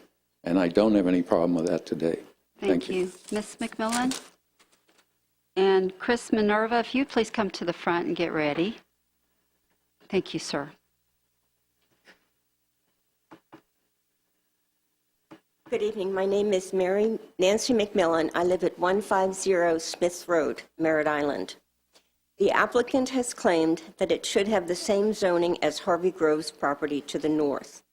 The applicant is saying, you gave it to Harvey Groves, you should give it to me. Florida rejected the Me Too argument years ago when the Supreme Court held, quote, the fact that the applicant's land is situated across the street from that on which commercial enterprises may be operated is not enough alone to support his position that he should be given the same latitude in the use of his property. Were this the case, it would be a matter of time before the alterations of the whole scheme by successfully liberalizing the use of abutting property would result in disintegration and disappearance of the entire plan of zoning, unquote. At the local planning agency hearing, I tried to make a simple point that the evidence shows that Harvey Groves and Najad are different. The list of those notified by the county of the Harvey Groves rezoning does not show a single residence. All those notified were businesses. The Najad list shows 4 residences: Rebus, McMillan, Jewell, Armstrong. A 5th residence, the Soy residence, is next door to the Jewell residence, but may have been missed because the property doesn't show up on the property appraiser's website. The Rowell and Blasky residences on the south side of Smith Road were omitted because they are both over 500 feet away from the Najad site. Both Najad Inc. and Noel Drewer received written notice of the rezoning it was proposing, but the Rowells and Mrs. Blasky did not. Obviously, as residents on a dead-end road, they are impacted by the Najad rezoning. Again, I am not asserting that the Najad list is defective. I have added Siroy, Rowell, and Blasky to make the record complete. My point is simple. The 2 lists are competent, substantial evidence that the Harvey Groves and Najad properties are different. 0 residences impacted by the Harvey Groves rezoning. 7 residences impacted by the Najad rezoning. The other proof that Harvey Groves and Najad are different is geographic. Access to Harvey Groves is due west and directly on State Road 3. It has no access to Smith Road. Access to Najad is due south, directly onto Smith Road. The applicant's Me Too argument is contrary to the holding of the Florida Supreme Court, and the evidence does not support its Me Too. Smith Road is a small, unique neighborhood. Please focus on Smith Road and not Harvey Groves. And I have never been contacted by anybody from Najad to ask me how I thought about what's going on. Thank you. Thank you. Mr. Minerva? Mr. Ratherman, if you'd be prepared next, sir. Good evening, County Commissioners. I'm Chris Minerva from the North Merritt Island Homeowners Association, P.O. Box 542372, Merritt Island, Florida 32954. We'll try to be brief. A lot of people have covered a lot of the things I'm saying. The Homeowners Association is fine with the existing SEU, 1 home per acre zoning in the binding development plan. But we cannot support the request for EU based on these. And at .34 acres per home is a potential maximum of 3 per acre. Potential. Even though it said 40. Administrative Policy 3, the incompatibility with the existing land use criteria A, site activity diminishing enjoyment of and quality of life in existing neighborhoods within the area. Criteria B, causing material reduction in value of existing abutting developments. Criteria C, inconsistent with, point 1, historical land use patterns, point 2, actual development over the preceding 3 years, and point 3, development approved within 3 years but not yet constructed, which we've heard. Administrative Policy 4, uncharacteristic with surrounding neighborhoods and areas. Policy 5E, such change in traffic as to exceed design functionality. And then Policy 8.1, negatively impacting character of land use surrounding property. Policy 8.2, changing the land use and surrounding property. Point 8.3, negative impacts on available and projected traffic patterns and the established character of the surrounding property. Factors to consider, please. The character of the land use of the surrounding properties, the change in conditions of the land use of the property, impact on traffic, not compatible with existing land use plans, not appropriate based on these conditions. The North Maryland Homeowners Association asks the property be zoned appropriately and not require additional binding development restrictions. Thank you for consideration and for the work you do. Thank you, Mr. Minerva. Mr. Ratherman, Bill and Mary Hilberg, you're going to be following him. If y'all wouldn't mind coming to the front to be ready. Madam Chair, Bill Hilberg, I will cede my time. I would respectfully request that Thank you, sir, for your statement. Mr. Hilberg? No, Mr. Ratterman. Oh, that was Mr. Hilberg that just... Yeah, that was Mr. Hilberg. Thank you. My name is Jack Ratterman. I live at 568 East Hall Road, and I'm speaking in opposition to the applicant. And I'd like to think back to the last commissioner meeting when this board approved Mr. Christofoli and his application for the 48 units. And at the end of that, our commissioner, Mr. Barfield, said it was the law and almost indicated that that was why it was proved he could do it. So you approved it. And I'm asking you now to think back to when you studied U.S. history. Okay? Have the wheels turned way back to even to the Revolutionary War, to that era. Okay, and when you studied that class, do you remember the Stamp Act, the Tea Act, the Intolerable Acts, the Quartering Act? Those were unjust laws. And the citizens, the law enforcement, the government officials, and even government instructors did not follow those laws. They were unjust. And people made their own decisions. They made what was a right decision and justified that by what was right, not what was the law. And that's what I'm asking you tonight to think about, you know. Not so much what was the law, what you can do, almost what you can cram into that short space, but what's right for the community, what's just for that community. You know, what's your legacy going to be up here on the board? Okay, and I ask you to deny that applicant's request for those homes in that acreage. Thank you. Thank you, sir. Mary Hilberg. And Mr. Weber, you're going to be next. Hello, I'm. Pardon? Okay. Somebody waits till last. No, sir, if you'd come up and get ready. It's going to be a lot to finagle. We got a lot of cards. So, Mr. Weber, if you'd come up and be ready. Oh, I'm losing seconds. Can you move me back? We are doing that.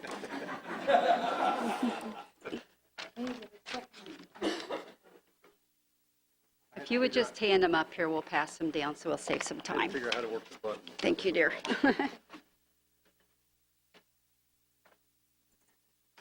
Good afternoon. I'm Mary Hilberg and reside at 3780 Sierra Drive in Merritt Island. I'm a board member of the North Merritt Island Homeowners Association, as well as the chair of the North Merritt Island Special Advisory Board. As a native and lifelong resident of Merritt Island, I know some members of this commission have been in Brevard for several years. However, all may not be aware of the situation on the North Merritt Island area and need current and competent and substantial evidence to make a wise decision on the Smith Road issue. I'm prepared to provide that for you. First, I have a 1989, this is a FEMA map.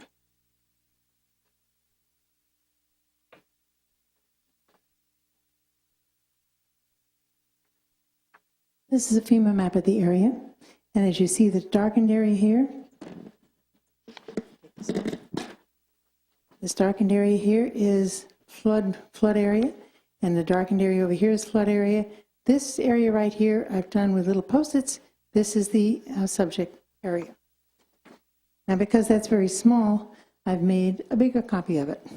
There's Smith Road, and as you see, everything is an X zone, which means there's no flooding there. In 1889, the North Merritt Island was designated, almost all of it was, a flood zone, which means there's no danger of flooding. After Tropical Storm Faye in 2008, the low elevations in North Merritt Island were painfully obvious.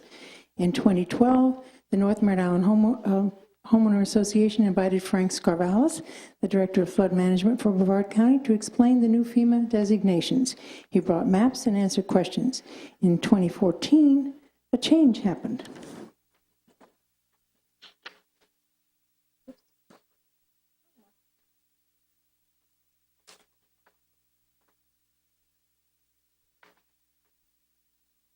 This is the FEMA map in 2014. As you see, the posted area here shows you this area right here is the subject area. And you see the blue over here on the side. That blue is the same as this blue along the edge over here. As you see, that has something to do with, and it says on the legend, if you look on the right, because you have copies of each of these, you look on the right, it says that this is a flooding area where there's these tiny little dots, and they're concentrated in that side.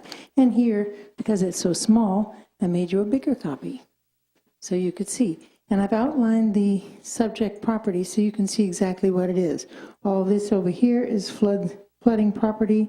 This floods, it's in less obviously than this, and this doesn't seem to have any flooding issues on it. The FEMA released their flood maps in 2014. These changes still have not been acted on by the county in terms of correcting the future land use map or the codes for North Merritt Island, for the codes for building. And we wondered why. Now in 2017, FEMA again recognizes there's still an issue. Evidently, they keep watching. So now we have the FEMA maps. These are smaller maps. They get smaller and smaller. And as you notice this blue, see this color blue? If you look at the, you have your schedule, a legend on the bottom, and it says the blue with a star. That says that these areas are flooding, have essentially no flood base elevation. That means there's zip on flood elevation. That's all this around here is blue, and see this part of this property is blue. Now I'll give you the enlargement of that. Here is the subject property. This is all flood area. This area here, if you look on your legend, it says it'll flood, it has approximately 1 foot, 12 inches or less above flood elevation. That means more than 12 inches, you're going to flood. This area here has less than that, and it's the same as the edges. FEMA recognizes with advanced LiDAR satellite imaging that this area requires further defining and has produced preliminary maps that are more accurate now than ever. From this competent and substantial evidence, it's obvious for the safety of the residents and the protection of their properties, we need to correct our future land use maps and our codes before we allow inappropriate development in documented flood-prone areas. Brevard County Public Utilities Department continues heroic and creative efforts to protect the structures and residents of North Merritt Island with pre-storm work and multiple surface water pumps that are manned when a significant rain event occurs. Mr. Denninghoff and his staff has done a wonderful job. Ms. Hilbert, time's up. Can I have 30 more seconds, please? No, ma'am, we've got a lot of people to still speak. Mr. I Weber? respectfully request that you oppose this item for all the aforesaid reasons. Thank you kindly. Thank you, Mr. Weber. And Mr. Rockcliffe, if you would get ready to come up right after Mr. Weber, please.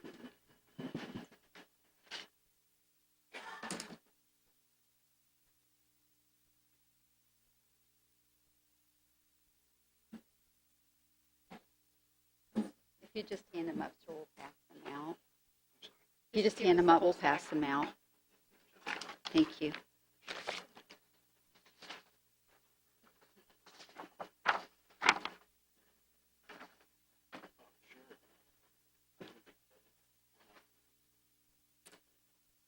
Good evening.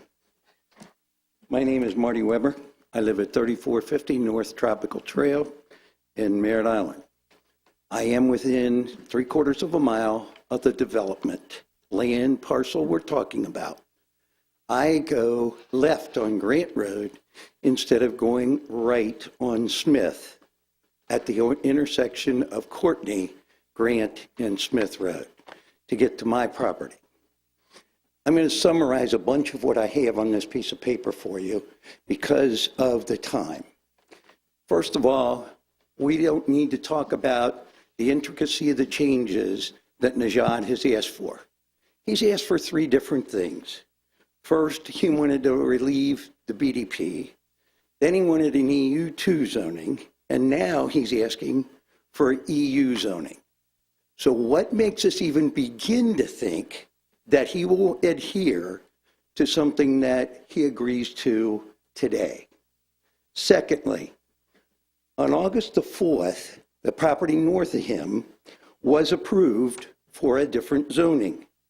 However, approving the U2 zoning request with a house would allow, and this is according to your statistics from the U2 zoning, it would actually allow 126 lots / houses in 26.11 acres, or 1,137,135 square feet. That's what 26 acres is equal to.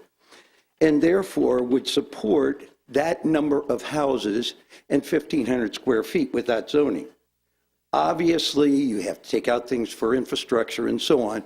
My point is, I'm going by law, as John mentioned before, and zoning requests. So now he's changed and wants to do 1,500 square feet, which would allow 76 homes or lots at 2,000 square feet. The next thing I would question is, he gave an estimate of $550,000 per house lot combination for this new development. Would any of you pay $275 a square foot? That's what it amounts to. If he's going to sell a 2,000 square foot house on 3/4 of an acre of land, he's going to be asking $275 a square foot. I just bought my property a year ago on North Tropical Trail. I have 2.78 acres. I have 2,200 square feet. I paid less than $400,000, and that's 3 acres of ground. Further, in August, the LPA board, which I presented at, and so did a number of others who were representing the North Merritt Island Homeowners Association, the board agreed, we suggested that Najad agree to 26 houses. He, at that point, refused. The LPA was reluctant to change its decision and hold on to the old BDP to which had previously been agreed. They twice asked Najad to agree to this compromise. He refused. That's when the LPA denied his request. Finally, you have a chart as the third page of the handout I gave you. This shows you that when we look at the board-approved Florida Land Use Plan, this property is zoned residential 2, which prohibits the use of EU, EU1, and EU2 on this land. Thank you very much. I appreciate you taking the time to listen to all of us this evening, and I certainly hope that you deny the request on the behalf of all of us. Have a good evening. Thank you, sir. Mr. Rockliff and Anita Blasky, if you would get ready to come up, ma'am. Vice Commissioner, Commissioners, County Manager, my name is Larry Rockliff. I live with my wife at 3255 Spartina Avenue on Merritt Island. We've been residents here for 1 year now, this week. In fact, we escaped from Brevard County after 24 years. And during that time in Brevard County, I was president of a homeowners association of a large rural community. We all had 2.5-acre properties in the city of Miramar. It was 32,000 people when we moved there in 1992. Our first night was Hurricane Andrew. And when we left, it was 177,000 people. During the 1990s, there was a euphoria between developers and the commission, and there was also an awful lot of wealth because the developers were more than happy to pay their impact fees, which made the city and the county flush with money. But it's a different story today. We discovered in the homeowners association in Miramar, the rural community, that we were far more beneficial to the community and to the city to work with the commission versus working against it. And that's exactly why I want to come to you today. We're not within 500 feet of the development. We're on the river, on the opposite side of North Courtenay. There are 3 issues here: concurrency, compatibility, and consistency. The issue of concurrency also applies to Brevard, and it's a mess in Brevard County today, and certainly we want to avoid that here. Concurrency takes a look at the amount of road demand, but it looks at it over long periods of time, and it doesn't specifically look at it on the micro. It looks at it more on the macro. So in the case of North Courtenay versus Smith and Grant, it needs to be looked on more of a micro basis if you saturate more traffic into that area. Consistency is with the land plan, and that's your expertise, not mine. But without a doubt, compatibility is an issue that is germane to this topic. The developer to the north of Miramar Parkway in Brevard wanted to go from 1 house net per acre, not gross, 1 net per acre, which would have been compatible against the 2.5 net per acre. But he wanted to change this to what they call RS4 to RS7, meaning 4 to 7 houses per acre net. And of course, he was more than happy to pay the large impact fees and whatnot and be on his way elsewhere. We didn't fight it and say we don't want it to happen. We wanted to be reasonable about it. And what we said was we don't want to see it, we don't want to hear it, and we don't want to smell it, for all intent and purposes. And this is the issue here. The developer in this case has suggested that you'd have a water buffer. His water retention, which is a requirement of his particular development, would serve as a buffer. Having moved to on the river here, I know fully well that from the sound point of view, water is not a good buffer. We hear the train on Highway 1. If he can hide it from the community and essentially be invisible to the community, I suggest that perhaps there's room to work with him. Otherwise, there has to be some consistency, some compatibility, and there's no compatibility whatsoever between 1 house net per 2.5 acres and several per acre. Thank you very much. Thank you, sir. Ms. Blasky and Ms. Lindhurst, if you would get ready, please. Good evening, Commissioners. My name is Anita Blasky. I now live at 205 Smith Road, Merritt. I was born in Cocoa. I've lived on North Merritt since 1972. But my husband, in 1977, my husband and I purchased 40 acres at the end of Smith Road. We built a new home there and have lived there since 1981. We lost 32 acres to the Brevard County Mosquito Control in 2006. My husband passed away in 2016. Somehow, I'm not included in Mr. Drewer's numbers, but I've lived there. I was the first house on Smith Road, and I'm adamantly object to this rezoning. I've submitted letters to all the commissioners back in March stating my objection.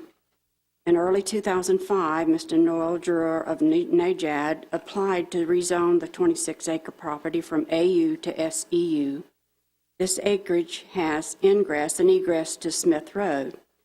Najad asked to build 18 homes on the 26 acres with a binding development plan. I do not believe my husband and I were notified of the Najad request, but I can say that I would not have opposed 18 homes in 2005, and I do not object to 18 homes today. To my knowledge, no one on Smith Road opposed the 2005 Najad application. The North Merritt Island Association was in favor. The North Merritt Island Independent Special District unanimously recommended approval, and the Commission unanimously approved it. In early 2007, the Lynch family, who owned two 2.5-acre lots, requested rezoning from AU to RR1 for their combined 5 acres on north side of Smith Road to allow 4 to 5 houses to be built. Gareth Matthews, who owns 2.5 acres that abutted the Lynch property, opposed the Lynch request. However, the North Merritt Island Independent Special District recommended approval. I wrote a letter to the Commission which basically said to allow the Lynches to break up their 2.5-acre lots, change the zoning from AU to RR1 right in the middle of Smith Road would drastically change the layout of our neighborhood. The RR1 would allow them to build at least 4 and maybe 5 houses on the 5-acre plot. This change in zoning would greatly increase traffic, destroy the quiet enjoyment of our area, and severely impact the peaceful neighborhood. Gareth Matthews spoke against the Lynch application at the Commission meeting. The Commission agreed with Gareth and voted unanimously to reject the Lynch application. Thus, in 2005 and 2007, the Commission recognized the uniqueness of Smith Road neighborhood. It recognized that plans for half-acre lots among and abutting 2.5-acre properties on Smith Road were not compatible with the Smith Road neighborhood. Since 2005 and 2007, Smith Road has become more of a neighborhood. My son, Tim, and his wife, Kelly, built a new home on 2.5-acre lot on the south side at 195 Smith Road. Jim and Terry Ciros built one on a 2.5-acre lot on the north side, which was previously owned by the Lynch family. Scott and Angela Armstrong made major improvements to their property and bought more land to maintain their tranquility. A few weeks ago, the Powers bought the other 2.5-acre lot once owned by the Lynch family. Please do not grant the Najad request to change zoning from SEU to EU. Hold Najad to the promise made in 2005. Thank you for your attention. Thank you. Ms. Lyndhurst, Mary Spar, you'll be next, please.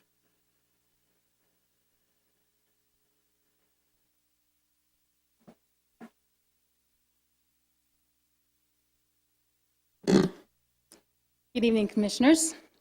My name is Gina Lindhorst.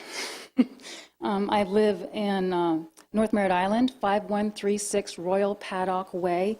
I'm a resident of Merritt Island for 23 years and in Brevard County for 48 years. And I would like to state that we would like you to please deny more high density in this very low area. Please understand the following very important points for all of us. Number one, we need you to protect the residents and properties of the citizens in Merritt Island. In North Merritt Island, by the way. We need you to consider the new FEMA designations that were changed due to the increased intensity of events in the last few years and have been newly revised in 2017. We need you to protect our lagoon, as we have voted thousands of tax dollars throughout the county to clean and restore the Indian River Lagoon. High-density development will ultimately destroy it. We need you to recognize the past flooding of North Merritt Island, issues with heavy traffic on single-access roads, and the natural low topography and wetlands that we cannot change. All this makes high density not appropriate and even hazardous for the residents who live in low topography areas. And number 5, we need you to comply with the county administrative policies, please. What we really need you to do is consider the safety of the people and the health of the lagoon. Please. I also want to say that we request a moratorium on any further rezoning or development in North Merritt Island while the future land use maps be corrected. May be the safest step to take in order to avoid unsafe zoning and land use in this area.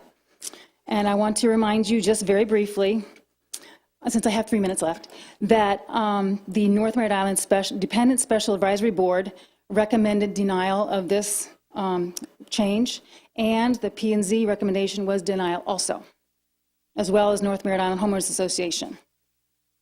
Thank you.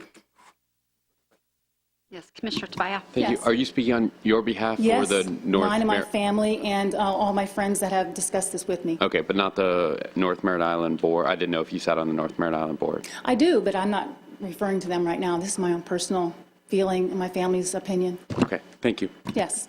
Thank you. Ms. Spar? And Steve Smith, if you'd please come to the front. Good evening, Commissioners. I'm Mary Spar. I'm representing Sierra Club Turtle Coast Group. This is a rather interesting agenda item for Sierra Club. Sierra Club's been commenting for many, many years.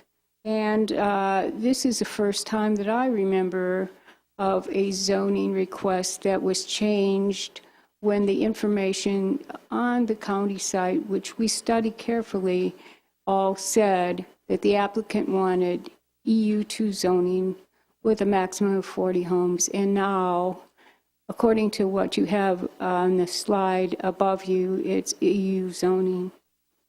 I'm not sure how that plays into it. As a matter of fact, I got an agenda in the back, and it said change of zoning RESEU to EU2.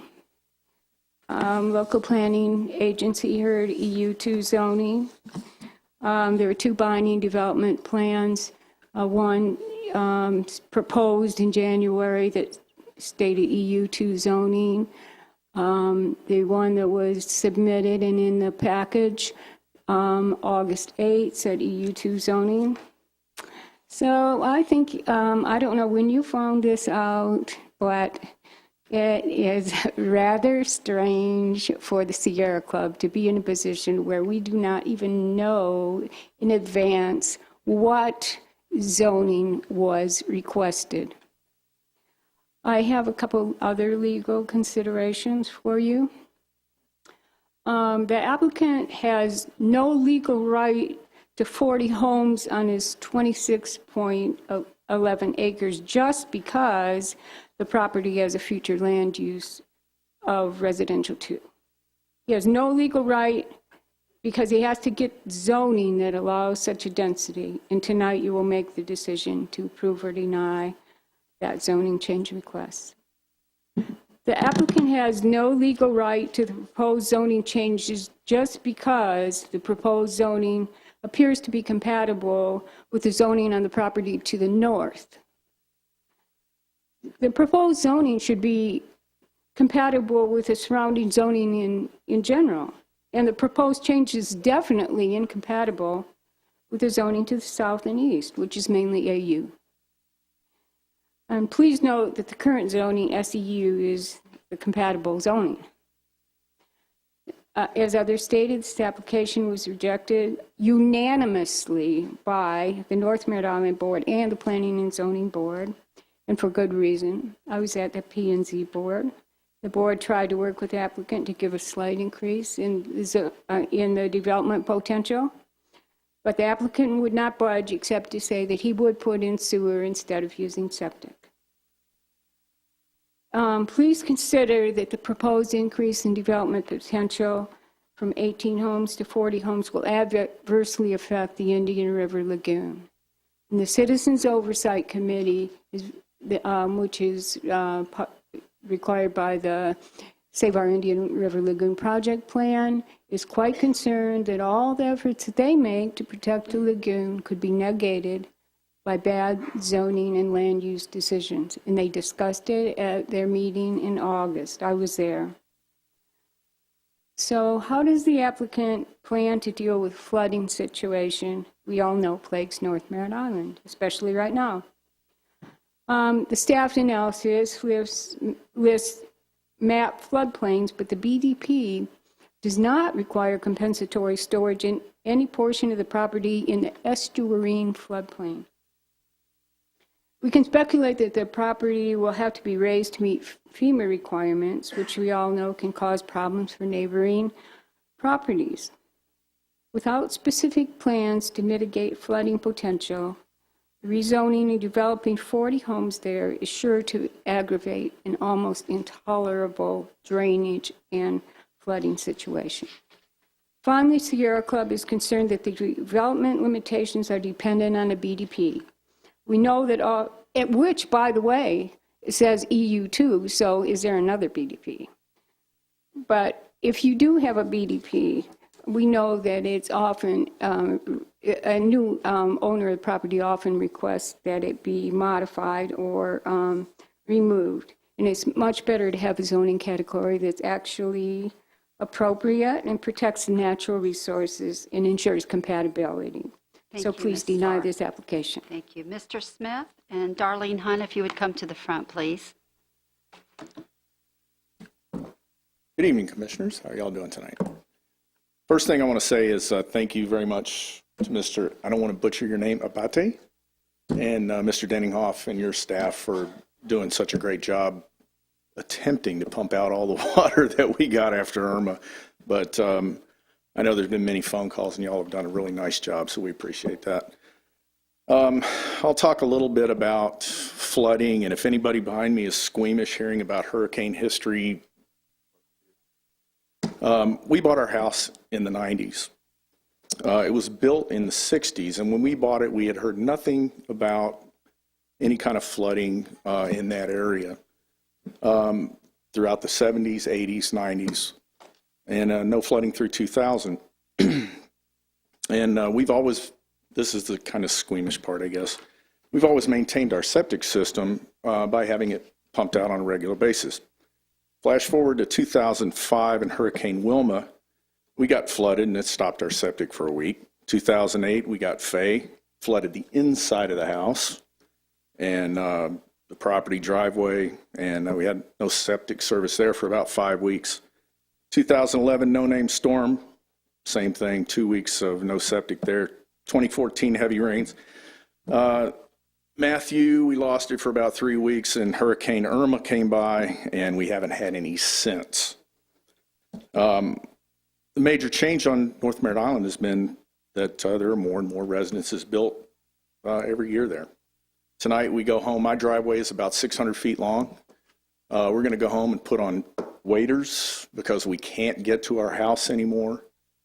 The next step's going to be to get a boat. But we're going to put on hip waders and or rain boots and try to get out to the house.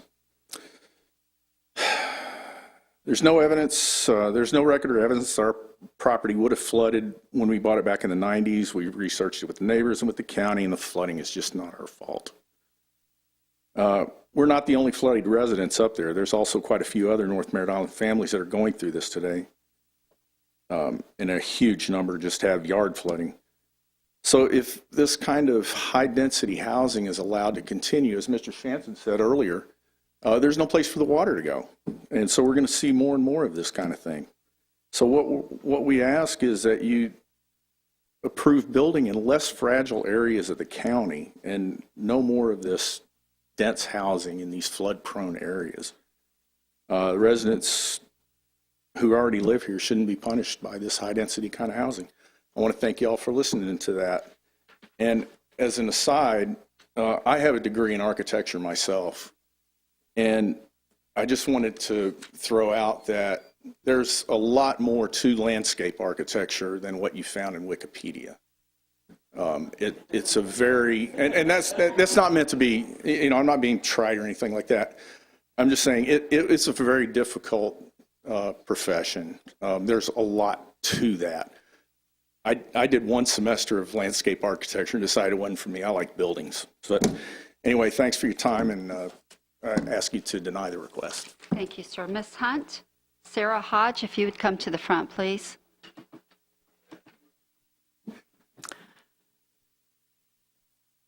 Good evening, Madam Chairman, Commissioners, and all county staff. My name is Darlene Hunt. I reside at 125 West Crisafulli Road on North Merritt Island. I strongly object to the increase in density requested in the NIJAD zoning change for 4 reasons. First, it's not compatible with the character of the area. I know I'm repeating things, but I'm going to repeat them. Okay. It will also greatly increase the traffic at a critical road and intersection. It will cause flooding to adjacent properties and the impact on the already stressed Indian River Lagoon by overdevelopment. As far as the character, all adjacent properties are large parcels. Many of them are used for agricultural purposes. Large rural home sites are wetlands. It's already been stated. The traffic, to allow an additional density of 40 residents, would generate additional 360 trips daily based on the county's formula. This would be insane for this intersection. There's currently a DOT study underway with regard to this intersection. Also keep in mind that this is the only road for people to travel to their homes, and it also happens to be a main thoroughfare for Kennedy Space Center employees, Space Center tourists, plus all the new aerospace businesses that you heard about this evening. Flooding in the lagoon, this property is very near the barge canal, which is, of course, part of the Indian River Lagoon. This county and its citizens are currently dedicated to protecting the outfall and clean up the lagoon. This property is located in a bowl or a basin, which makes up all of North Merritt Island. It has an elevation about 2 to 4 feet above sea level, as shown on your county's LIDAR map. The sides of the islands are the highest part of this bowl, with an elevation of 9 feet above sea level. To alleviate flooding, water is directed from this basin into the lagoon under the control of the St. Johns River Water Management District. Although developers show plans to contain the water on the property, all stormwater retention areas and ditches are channeled to drain into the lagoon during heavy rain events like we're going through now. Merritt Island is currently experiencing an unprecedented flooding, and none of the drainage systems are currently able to handle the excess water. As the county spends the time and money to alleviate flooding, allowing overdevelopment is totally unacceptable to the citizens who currently live there and those to come. The current density of 18 houses on 26 acres is as dense as this land can sustain.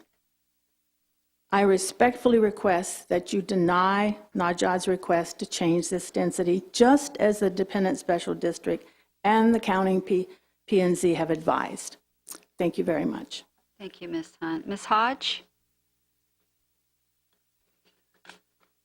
Michael Hercala, would you come forward, please? I'm going to be brief. I'm one of the victims of this flooding right now in North Merritt Name and Island. address, I'm sorry. I'm sorry, 390 Sanders Lane, Merritt Island, Florida.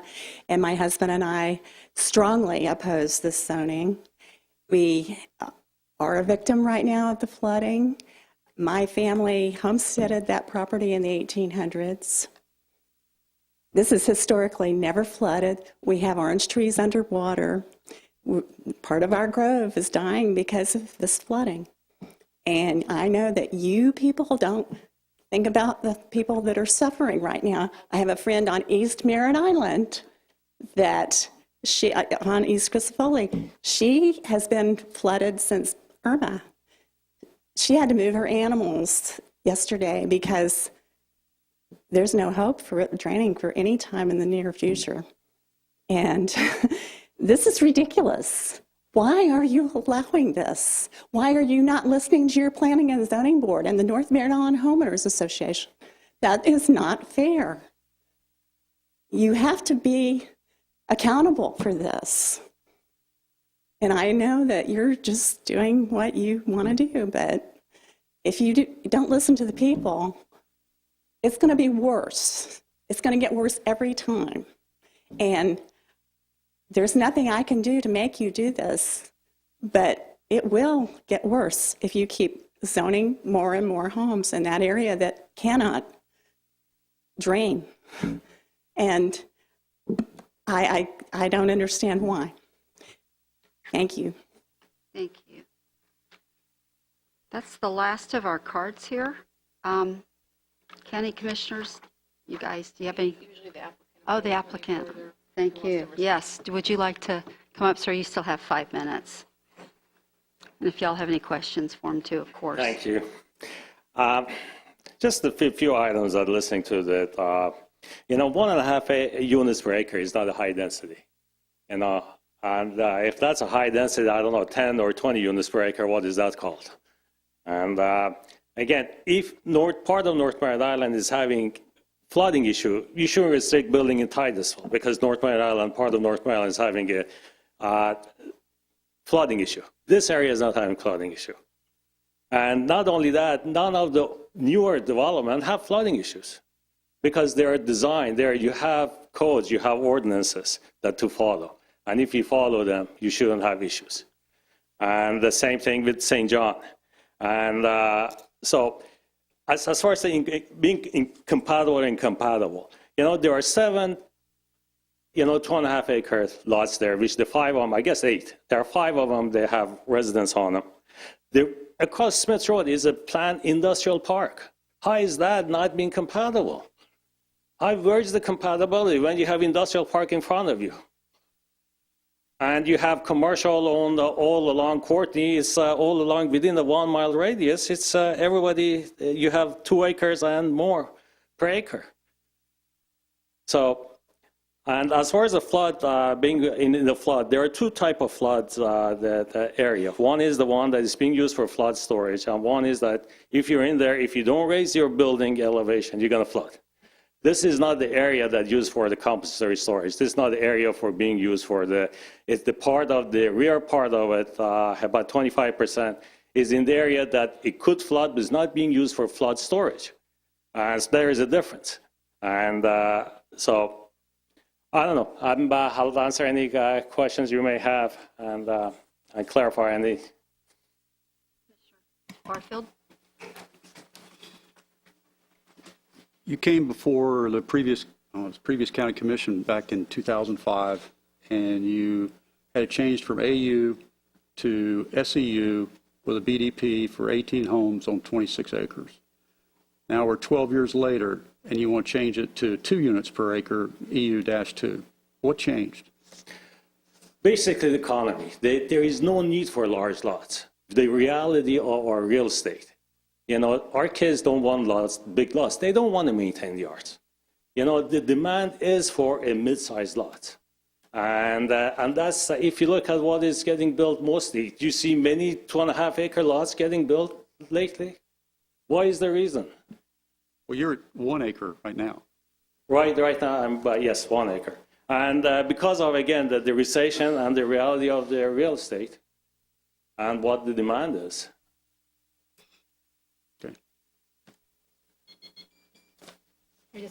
So I'm sorry. So for clarification, I saw you look that way to give me the okay, but so for clarification, what you are asking for is it would be 2 units per 1.5 acres? Is that what it equates to roughly? It's a 1.5 unit per acre. Or 1.5 unit per yes, acre. Per okay. acre. and where, the comp plan, again, is a 2 units per acre.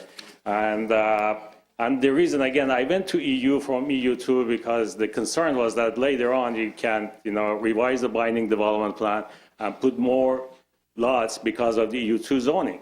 But if you're familiar with the development, by the time you put the roads aside, the retention pond aside, there is no way you can put more, if you go. And I want to ask you a question, too. I know there was some discussion, and I just want clarification because I honestly can't remember, nor do I know for sure. You had said, several months ago during our meeting that you had the approval of 3 out of 5 of those property owners that were right in front on Smith Road. I had 3 out of, there are 5 residents along Smith Road. That live there now, correct? Yeah, there are 3. The ones that I have approval is the one that is right next to the entrance that gets the most affected.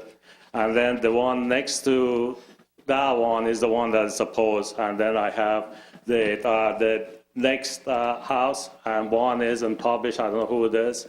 You can't find any records on it. And Mr. Armstrong, which has got the largest lot at the end of the Smith Road. But what about that property that abuts the entrance to this development that I guess it would be lot number 290. I thought that we discussed that because that would be probably the most impacted because the traffic for however many homes are developed there, that would be where it would pass through. I know you talked about a buffer and you talked about that. Does that property owner have an issue? No, I have his approval. I have the approval of the property owner that is going to get most impacted, which is that entrance. And after negotiation, what we did is put a buffer there and provide a buffer, sand buffer, and that way it won't, hurt the noise or the traffic won't hurt. Because I guess you'd have to look at the map to see it, but those houses will not be traveling down Smith Road. They would be stopping before they would hit those residences that are there, that are across from the industrial park. There is no reason for them to go down the road, yes. Okay. Once in a while, somebody might get lost and get down the road, but I guess they do that today also. Right. I got some too. Commissioner Barfield. You mentioned a while ago, you just said you wanted to change this to EU. Did you mean EU-2, which you submitted here? No, I wanted to change to EU. I requested for EU-2, which is 9,000 square foot minimum lot. But again, after listening to all the concerns, I want to change it to EU, which is 15,000 square feet, with a binding development plan, which would be 2,500 square foot minimum houses and curb gutter, and also after talking to Commissioner Pritchard, it's going to be paver driveways also. Did you float this to the North Merritt Island District and to the P&Z about changing it to EU? No, I did not talk to them changing to EU. That's EU came after the meeting, after listening to the concerns, after listening what the main concern was that I can do away with BDP, and having EU2, I can do 80 lots or whatever. It's a lot. I don't know what would be with numbers. And that's how the EU came, really trying to be, again, accommodate the neighborhood, try to be a good neighbor. And so. Commissioner Nardi, did you, just That clicked was off. from earlier. Okay. No, Commissioner Tobias, anything? I was just going to, before you do, let me just weigh in. I agree. I don't think this is necessarily high density. And we did make an approval to the north already. These are just things that I've listed through the last few days and I've been studying. I like the fact that the upgrade to Smith Drive will occur and that it's only going to affect the 2 houses that seem to not have too much trouble with the project as far as traffic going through there and up to Smith. As far as the residential and commercial conversation that went on earlier, I would never just stop residential development from happening just because you think commercial would be better. I'm for both of them with that. We can maintain an acceptable level of services. I saw this on the analysis that you gave us. It's in agreement with the flu. And I think just even you making the compromise of changing it to EU to make the lot sizes bigger, I think it makes it even more palatable. So that's just my thought on this, and that's all the reasons that I'm going to probably vote in favor of this project tonight. I think it's a good fit for the area, and I think it's a nice project, so. Thank you. And you know, since we're coming, I guess, not to a close of the discussion, I just wanted to also say, too, I was excited about the retention. I think that that's going to also buffer those neighbors that are concerned about your development having an impact on their neighborhood. And I agree. As soon as you said that, commercial versus residential, I mean, we all live in houses, and if we stop all development of houses because people think commercial makes more, I'm not driven by how much money I bring in or generate from revenue from businesses or individuals. And I won't comment on the, you know, expert witnesses and how they're paid by attorneys to come and testify on your behalf. I think, sir, that you did yourself a disservice by not hiring a lobbyist or an attorney, and that's okay. However, it's not going to change my mind on seeing where your heart is in this project, what you've tried to do to compromise, the fact that you're willing to sign a BDP and change your zoning to try to accommodate. And I appreciate the people who are cursing in the background. That's really respectful of my time and the gentleman up at the podium. But I'm going to go ahead and approve this project as well for vote. Stand here, and you can sit down now because we're going to still have some discussion. First, I want to tell everybody out there that I truly am sorry that y'all are going through this flooding. I've been all over looking at it, and I really feel bad about it. And we've had some meetings, and we're having more meetings with you, and we're working to make some changes. That said, I have a major problem with this, in the fact that I think at this point, you have an applicant that came before here back in 2005 to change from AU to SEU for 18 homes and 26 acres. I'm fine with that. I would be fine with 26 homes or 26 acres. That's one per acre. I can do that. But to come back now and to make this change again, knowing that we've had the residents of North Merritt Island, elected officials on the North Merritt Island Bennett District, to them go through this. We've had the planning and zoning go through this. Their recommendations are sound, I believe. But a whole other aspect of this is when you go look at the map, okay, north of that you have Harvey's Groves, which one of the speakers said it's a totally different situation, and it is. It's EU2. Then below you have SEU, which is up to 1 acre. Then you go to AU. That is a perfect transition.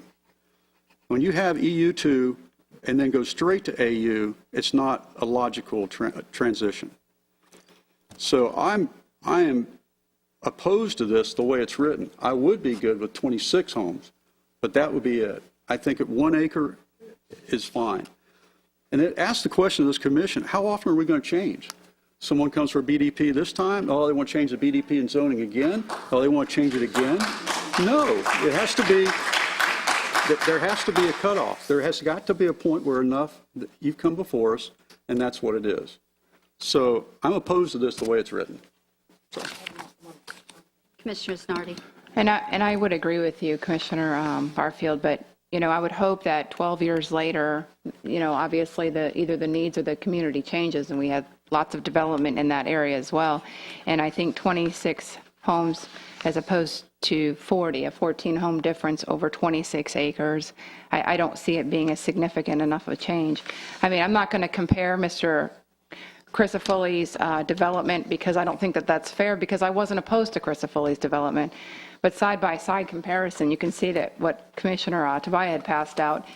I mean, I looked at people's addresses when they came up, and many of these residents don't even live within a mile of these acreages. And to be told by one Merritt Island resident that we don't care about flooding, I point you to my staff where we sat out in the rainstorm in the middle of people's floods in the middle of neighborhoods. So every one of us up here has been there and done that. So I feel very offended that you would assume that we sit back here or we sit in our offices and don't go out to the public and care about flooding in our neighborhoods, because they're in all of our districts, Indy Atlantic to West Melbourne to Palm Bay, because our area, we do care about our area. So I'll just leave that at that. And that's a non-issue, but that really hurt my feelings, and it really diminishes the work of my staff, because we've worked very hard along with other county employees to make sure that we are doing what we can to clean out sewers, to take care of storm drains, and to take care of our residents. So, and while I appreciate the heckling in the audience and some of the curse words that I'm hearing, it's not going to change my mind. 26 houses. I mean, I would hope that after 12 years, you can change your plan for an area based on the needs of the neighborhood. And I think one resident said it well, when they really don't want anything in this area, and I don't think that that's fair to the home or to the property owner as well. So I don't have a problem with this, because I think he's taken care of. Again, a lot of our complaints come from higher elevation properties that are built, and for newer development, it's because we build and we develop smarter now, in consideration with natural resources, in consideration with utilities and public works and growth management, because we make sure we don't make the mistakes that cause flooding in neighborhoods, and that we take care of the water that comes on our property. And we usually have such an impact that it actually helps surrounding neighborhoods. So again, I'll stop. I'm good. Thank you. Commissioner Barfield? I'll leave it with this, but just like to point out that over that time frame, those 12 years, that the flood maps showed substantially more flooding in that area than before. And I think that needs to be in consideration. I think we need to look at this, and I actually do think we need to start looking at, when we're working development, what the overall impact in the future is going to be in a little different tone. I think that's a whole other issue we need to discuss. At some point, I think we need to have a workshop on that too. But for this, the flooding there, the new maps and everything show even more, and I think it needs to come into play with this. So I'll leave it at that. Commissioner Smith? Yes, sir. Yeah, I would just like to weigh in, because I listened to all this testimony, and I'm not real familiar with that area. I have driven by it probably 3 or 4 months ago. I know we've got the flooding issue, but when I look at the people that are familiar with it, starting with Commissioner Barfield and the North Merritt Island and the P&Z board, and they're all opposed to this, I have to say that I'm opposed also. But I would like to agree with Mr. Barfield. If we could split the baby and make it like 26 homes, I think that would serve both sides, and I think it would be equitable on both sides. So I would be amenable to that as well. Thank you, sir. I got no more lights here for you guys. One last comment. I totally respect you, Commissioner Barfield, up here, and the other commissioners, and that challenges my thoughts, and I knew that would be something that I would have to really think through. So I spent more time thinking through this process, and I've got to vote what I believe is a good fit, and I just believe it is.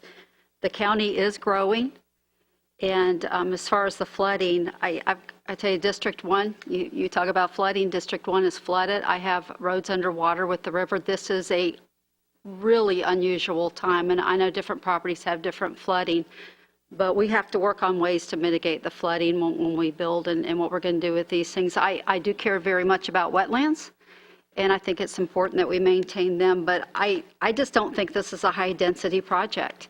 And with a good conscience, I couldn't vote to deny this tonight. So would anybody like to make a motion?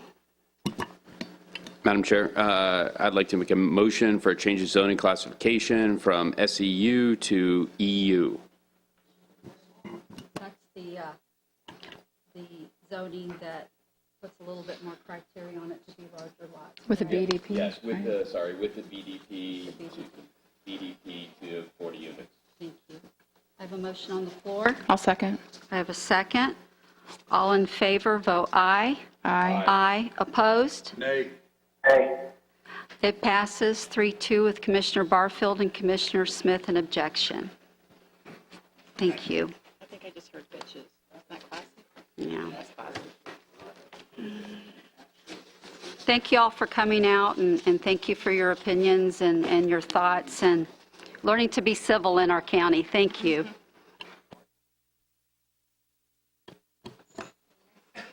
Okay, the next item, 4F, was withdrawn. So the next one after that is 4G, which is a request by Joseph Taylor Jensen for a rezoning from IU1 and BU1 to AU for the removal of a binding site plan on 21.5 acres located at Wiley Avenue and Hammock Road in the Mims area. P&Z recommended approval of the request.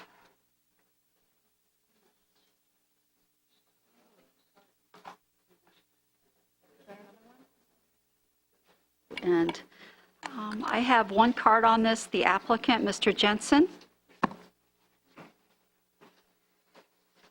Good evening, Commission. Thank you. Yeah, we're looking to rezone this to AU to have a small-scale farm on the property. And any questions y'all have for me? Mr. Spaya? I didn't have my light, but what kind of animals are you going to have on this farm?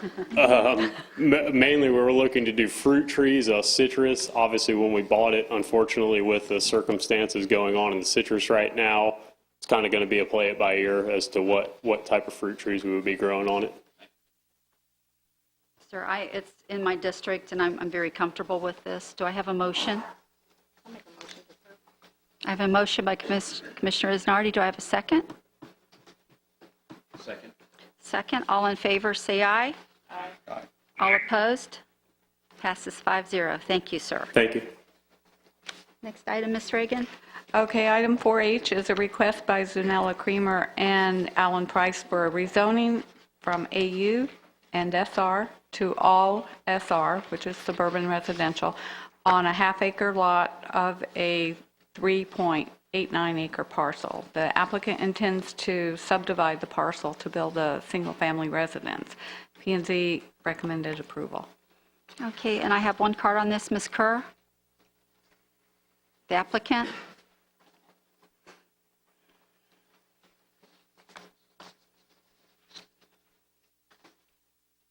Hello. I don't really have anything to say. I just want to rezone it to build the half acre. This again's in my district, and it seems like a good fit. So if you guys don't have any questions, I would entertain a motion. Motion to approve. I have a motion by Commissioner Isnardi. Second by Commissioner Tobias. All in favor? Aye. Aye. Opposed? None. It passes 5-0. Thank you, ma'am. Okay, item 4I is a request by Chester and Dorothy Pronka for rezoning from GU to RRMH1 to allow a mobile home on 4.5 acres located at 5240 Blounce Ridge and Mims Avenue. P&Z recommended approval of the request. Okay, I have no cards on this one. What's the pleasure of the commission? Motion to approve. You do have a card?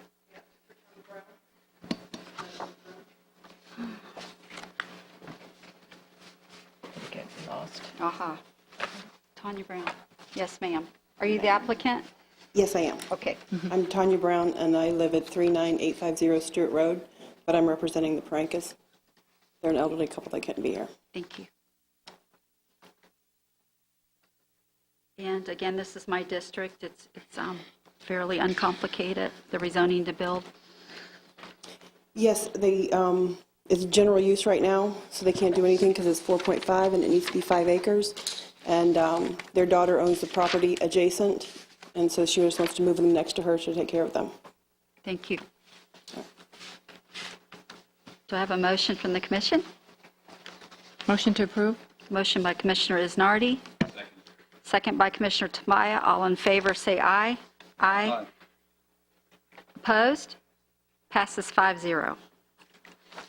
Okay, item 4J is a request by Florida Power and Light Company to rezone from GU and AU to GMLU on 18.06 acres at the end of Substation Road, approximately 2 miles west of Minton Road, for the purpose of an expansion to an existing transmission facility. P&Z recommended approval of the request. Mr. Scott, I have your card. Just here for questions if there are some. All right. Commissioner Isnardi, your district? No, I'll make a motion to approve. I have a motion on the board. Do I have a second? Second. All in favor, say aye. Aye. Passes 5-0. Thank you, sir. Okay, item 4K is a request by Groves Industrial Park JV Inc. for a CUP for alcoholic beverages for full liquor on-premises consumption in conjunction with a proposed American Legion Club in an IU zone. It's located on Paint Street, just north of Vieira Boulevard, and P&Z recommended approval of the request. Okay, I have 2 cards on this, Mr. Butchering and Mr. Packard.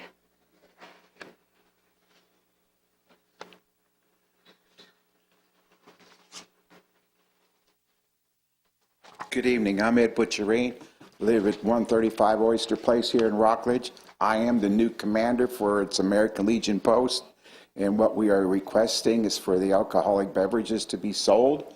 And in order for what primary is to take care of the veterans and their families in the Rockledge and Vieira area. If you have any questions, please. Thank you, sir. This is in District 4. Commissioner Smith, do you have any questions, sir? No, I would like to make a motion that we approve this. Thank you. I have a second by Commissioner Barfield. All in favor, say aye. Aye. Passes 5-0, sir. Thank you.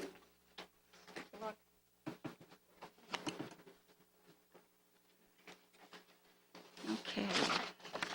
The next item is a request to approve a developer's agreement for RMC Palm Bay LLC and Riviera Drive Commercial in the city of West Melbourne.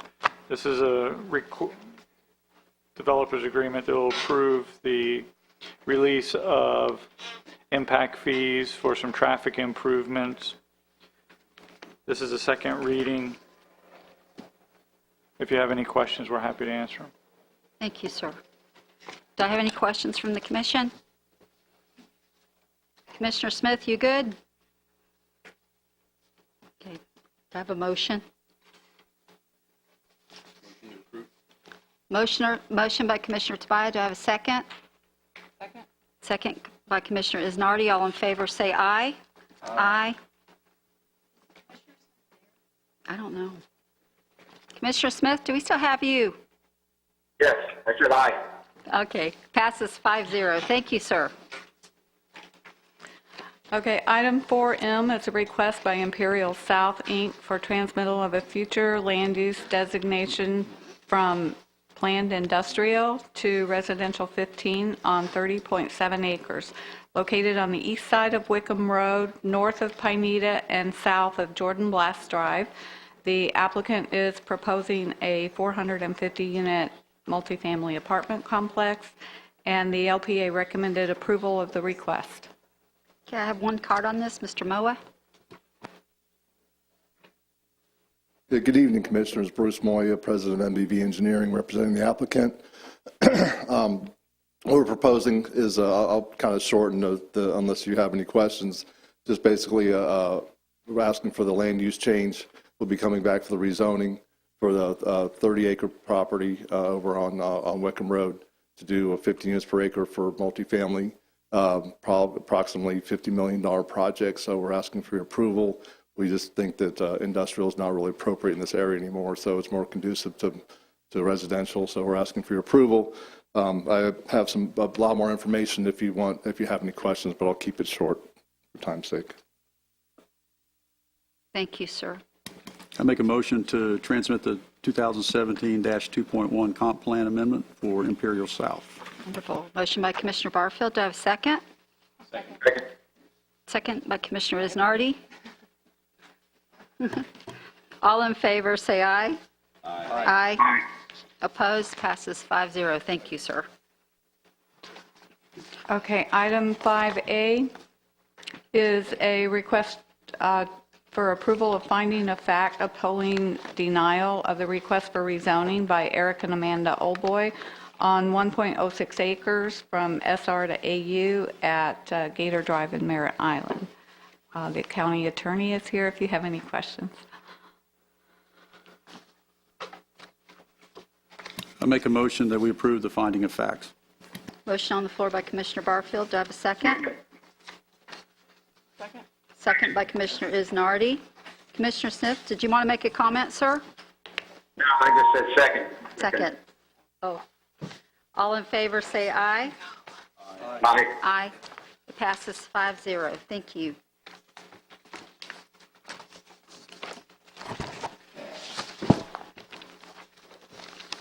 Okay, we're into new business.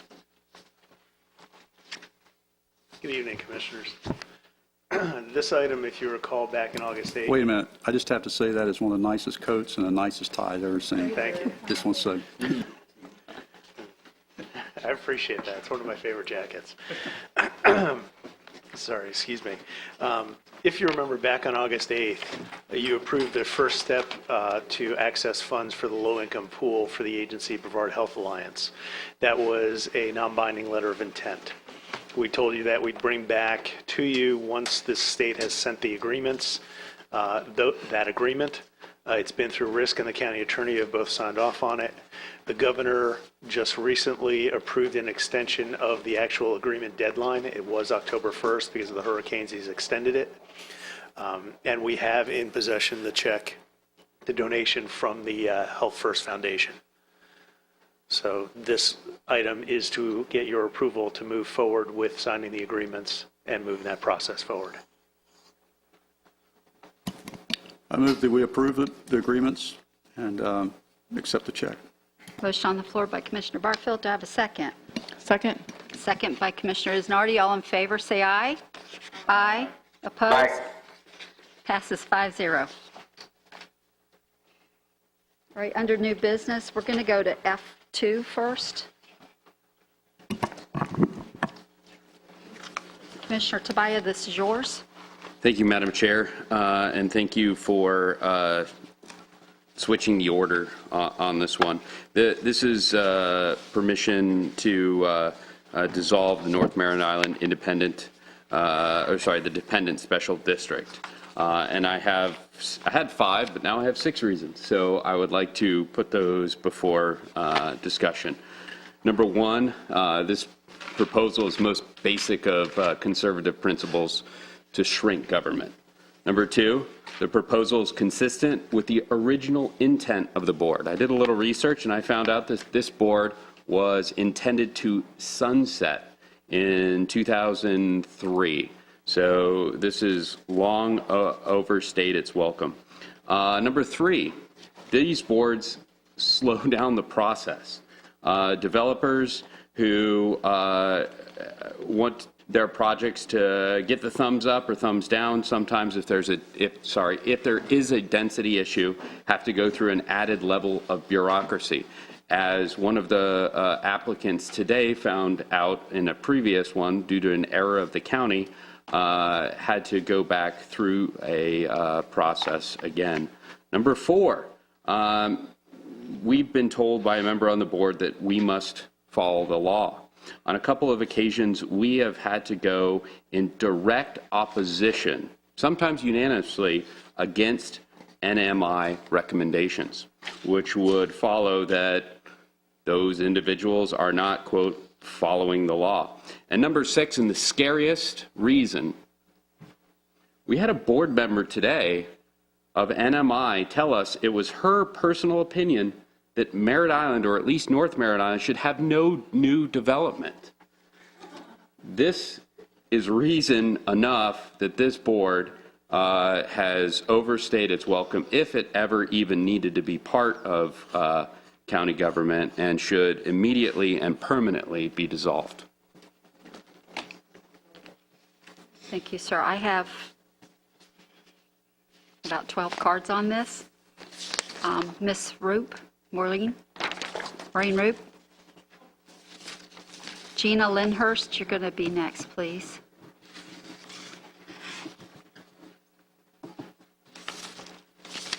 Thank you.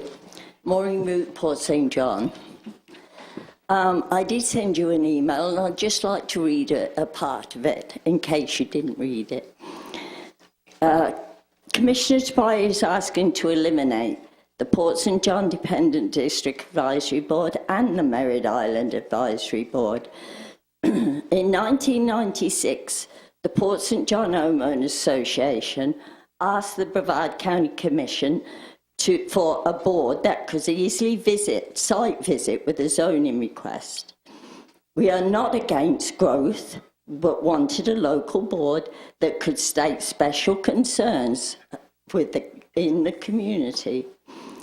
Brevard County Ordinance 9630 set up our dependent special district with a governing board that votes in lieu of the planning and zoning to review and provide the county commission with a recommendation on rezoning issues, or in lieu of the applicable SRG review and provide the county commission with a recommendation on site-specific changes to future land use map, or review and provide the county commission with a recommendation on any issue or subject which matters to priority location, maintenance and use of public improvements or infrastructure within the district.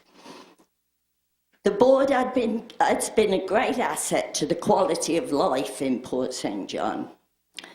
Some years ago, before the Port St. John Dependent District Advisory Board, the Homeowners Association and many citizens were always at the county planning and zoning meetings and county commission meetings fighting rezonings that would have impacted our children's safety around schools, overcrowding our roads, etc.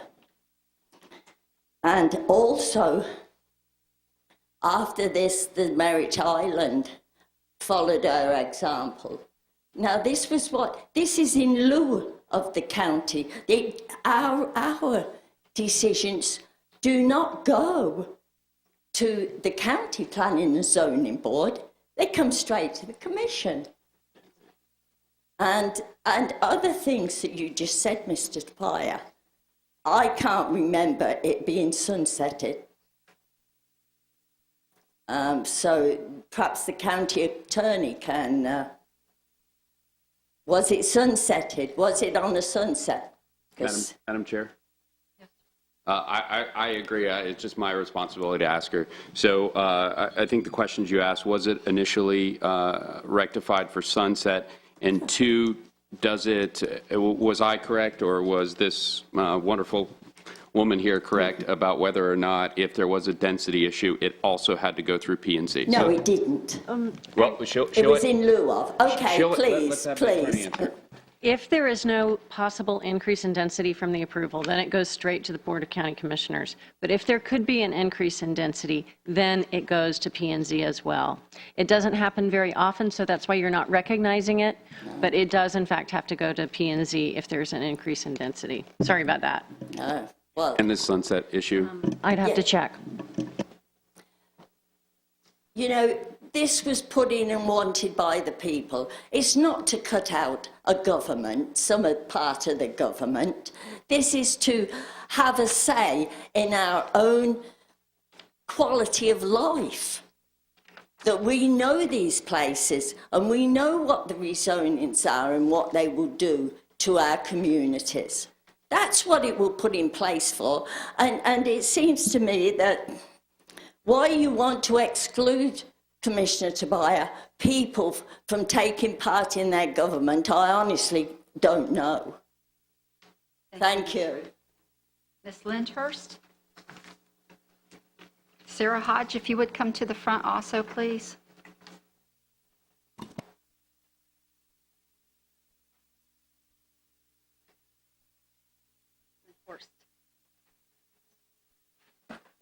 Thank you. I have a letter I'd like to...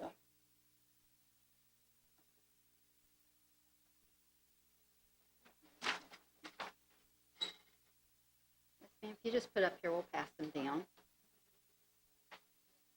Thank you.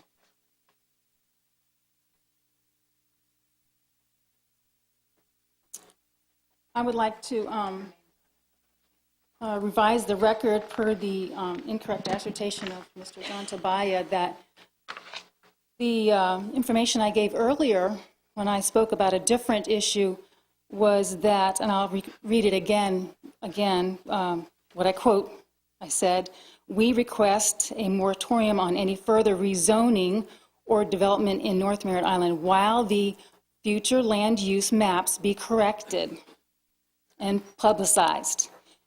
That may be the safest step to take in order to avoid unsafe zoning and land use in this area. That is what I said. Again, my name is Gina Lindhorst. My home address is 5136 Royal Paddock Way in North Merritt Island. I'm happy to be here to describe to you a few of the reasons that we appreciate the North Merritt Island Independent Special Advisory Board. I'm speaking on behalf of myself and my family and my friends who live on North Merritt Island, which are many. Being a primary stakeholder, as an owner of a good-sized property in a fine residential community on North Merritt Island, I contribute to the Brevard County tax base nicely, and this topic is important to me and my family. We are aware that you, commissioners, are those who make the choices for the ones who live and enjoy our lives here in North Merritt Island, and as all of Brevard County as well, insofar as how densely populated and overbuilt our unincorporated area of North Merritt Island County might be. We also know you enjoy the resource of the North Merritt Island Dependent Special Advisory Board in offering insights into compatibility with surrounding neighborhoods, realistic traffic activity, realistic that is, and ideal progressive or forward planning near our homes, among other aspects. You certainly don't have the time in your very busy schedules to visit, to do thorough investigation, or interviewing of primary owners near and around the new potential sites. That's why this elected body was put into place, to act as adjunct and facilitator for you in your demanding work.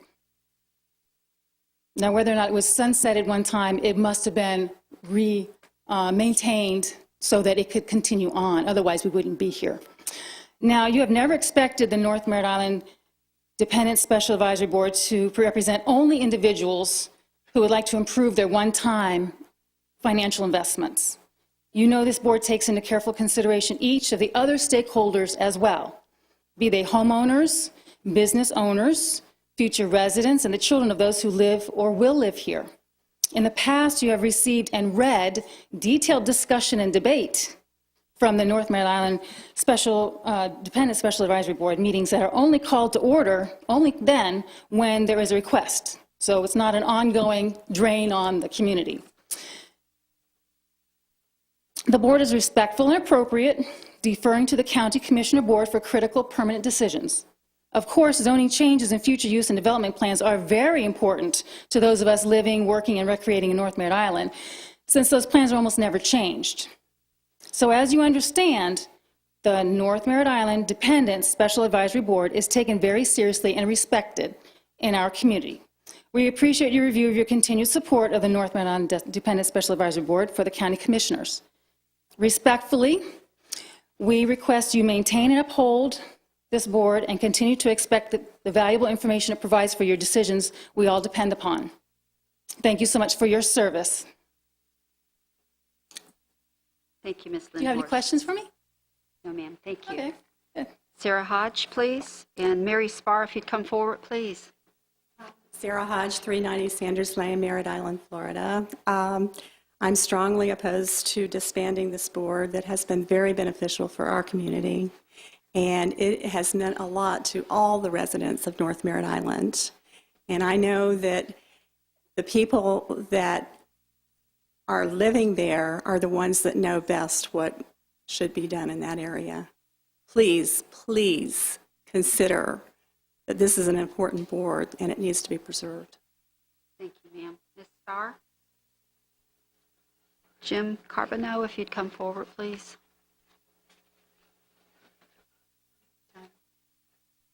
Yes, ma'am. Thank you. Mary Spar. I'm once again speaking for Sierra Club.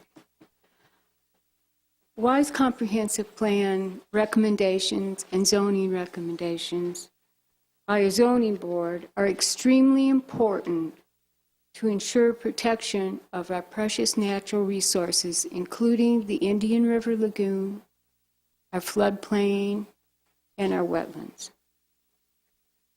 and wise comprehensive plan recommendations and zoning recommendations are also very important to ensure compatibility with neighboring properties. The Port St. John Dependent Special District and the North Merritt Island Dependent Special District are in an excellent position to make these decisions because they know the area well and they really care about their area. It's their home. Sierra Club opposes dissolving these boards. We feel the boards are working well. We feel we need these boards. We need the input from them. Please keep them. Thank you, ma'am. Mr. Charbonneau? Steve? Carbonneau, I'm sorry. Steve Smith, you come forward, please. Good evening. My name is Jim Carbonneau. I live at 200 West Crisafulli Road in Merritt Island. I'm in the obligatory outfit of the day for Merritt Island and a lot of Brevard County, my high water pants. We've got a situation going on right now that is unprecedented. One of the things that really bothers me, and I'm the newest, by the way, the newest member elected to the board, North Merritt Island, in the Dependent Special District. Haven't even attended my first meeting yet. So if you cancel the board, I'll be fired before my first day of work. All kidding aside, the North Merritt Island Special District Board, the reason I joined it or volunteered to become a member was because Merritt Island's unique. There's unique areas all over the county, Valcaria, Mims, Scottsmore, and places around the area. Nobody knows what goes on in those areas better than the residents. People who we talk to at school, we talk to at church, we talk to in the shopping areas, things that really, really matter to the residents. My family and I own 12 acres we've bought over the last 3 years up in North Merritt Island. We're really trying to put together the citrus back into the grove. We've got chickens that are underwater. I stuck my golf cart this morning. I stuck the four-wheeler trying to get the golf cart out, and almost stuck the tractor trying to get the four-wheeler. So there's a lot of things going on. Impacts to the density of Merritt Island really affects a lot of things. In addition to flooding, we've got noise pollution, we've got crime, theft. We've got a lot of things going on that really, really bother me. I think this is the North Merritt Island Special District Board is the first voice. We get the voice of the community, and all we want to do is bring that voice forward to Commissioner Barfield and the rest of the members of this August panel to let you know what we're thinking at the lowest level. Thank you. Thank you, Mr. Carbonneau. Steve Smith? And Kim Smith, you'll be next. Know my address again. 5390 Judson Road, Merritt Island, Florida. Interesting comment. You said, Mr. Tobias, you used the word, or you used the phrase about big government and wanting to dissolve these boards because we have big government. These are interesting bodies because, first of all, they're non-binding. They only offer recommendations to you folks. And the best part about them is they're all volunteered. They don't cost you a dime. All these people spend their own time to do this sort of thing. So what's the harm in that? And one of the things that I learned, I was in the Navy for a while, and one of the things I learned is that great leaders listen to everybody. Big government you can get bogged down in bureaucracy, but the officers, of which I was one, learned that if you listen to the lowest guy on the totem pole, he has value. And if you ignore them, guess what happens? You're a very ineffective leader. So what I urge you tonight is be great leaders. Thanks. Smith?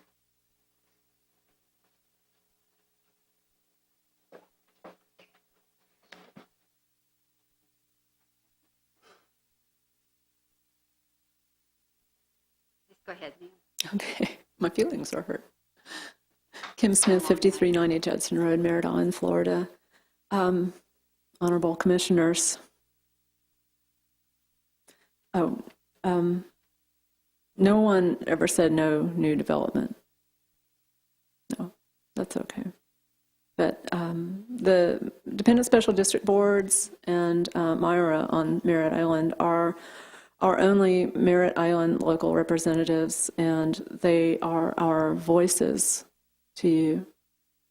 Dissolving the Port St. John and the North Merritt Island Dependent Special District Boards is telling us, the citizens who voted for and approved these boards, and the past commissioners who approved and formed these boards, that our votes and voices, the voices of the citizens of Brevard County, don't count for anything.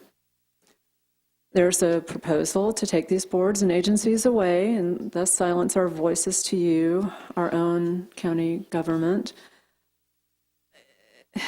Is the intent to try to get Merritt Island mad enough and vote and incorporate and stop paying Merritt Island taxes into the general Brevard County tax fund, and to keep our tax dollars then on Merritt Island for ourselves and not for any other district?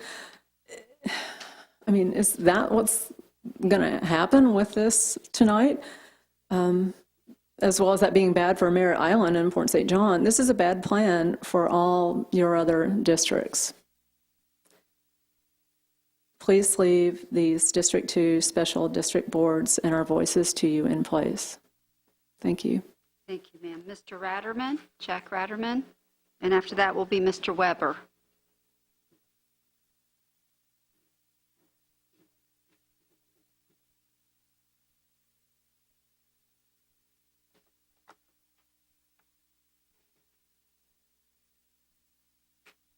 My name's Jack Ratterman. I live at 568 East Hall Road, Merritt Island, Florida. I've lived here on the island since 1957, and I feel like that I have a real interest in the community. I'm not going to move from here. I'll probably plant it here. And in that time that I've lived here, it wasn't the whole time. I've traveled overseas, 52 countries when I worked in the oil field overseas. And every time I went overseas and came back home, I couldn't find a bigger flag because I appreciated the uniqueness of Merritt Island and where I live. Every time I came across the big bridge and you smell that rotten seaweed, everybody complained, but I could tell I was home. And it always made me smile. I was so happy to be home. And we have a special district board out here and in Titusville, and I'm a member of that board. And we tried to look after the interests of our community, as does the Titusville board. We were elected. And when it was said that it slows down the government process, are we interested in speed or are we interested in getting it right? I think up here, y'all are interested in getting it right. So one more group of community citizens to look at something and offer suggestions, that would seem like the logical thing. When I made a statement about following the law, we're following the law because we were elected, just like you were. We were elected by the citizens, just like the people in Titusville were elected by the citizens. So following the law, we're doing that. We listen to each person that comes in with an open mind. We make positive suggestions, and we're all very concerned about the Sunshine Law. So I think that we're offering something. We offer our time and our energies. Over the years, it's a lot of effort by the community to try to help this board also help the community. And I can't see any reason why you would not want positive help in making your decisions. Thank you. Thank you, sir. Mr. Weber?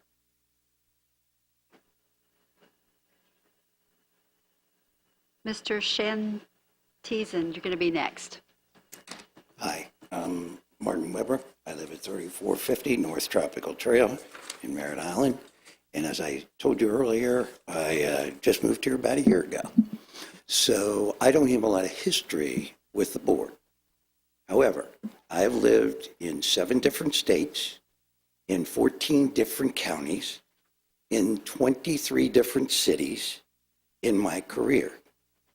All of these places, I had a first line of representation, either as a city council or as a board that was elected by the voters in the county to bring forward the little guy, like Jack said, claims to the decision makers like yourself, so that you could hear what we had to say from an everyday standpoint. The second thing I would mention is that while John said earlier, you know, there's a lot of different laws and all that, yes, but voting is a very special privilege every citizen of this country has. We vote for these representatives. If we don't like them, we won't vote for them. That's our privilege. It's not your privilege to take away our voting privileges as part of streamlining government. It's against the law. So, with that thought in mind, I'd really like to see these things, the board continue in both St. John's and in Merritt Island, so that we have representation that's voted for and can express our desires to you from a fundamental standpoint. Thank you for the privilege of addressing you this evening. Have a good evening, and please save the councils. Thank you, sir. Mr. Shanson, are you here? He's not here. Okay, and Mr. Mercala? Mike? Nope. Okay. We outlasted him. Oh.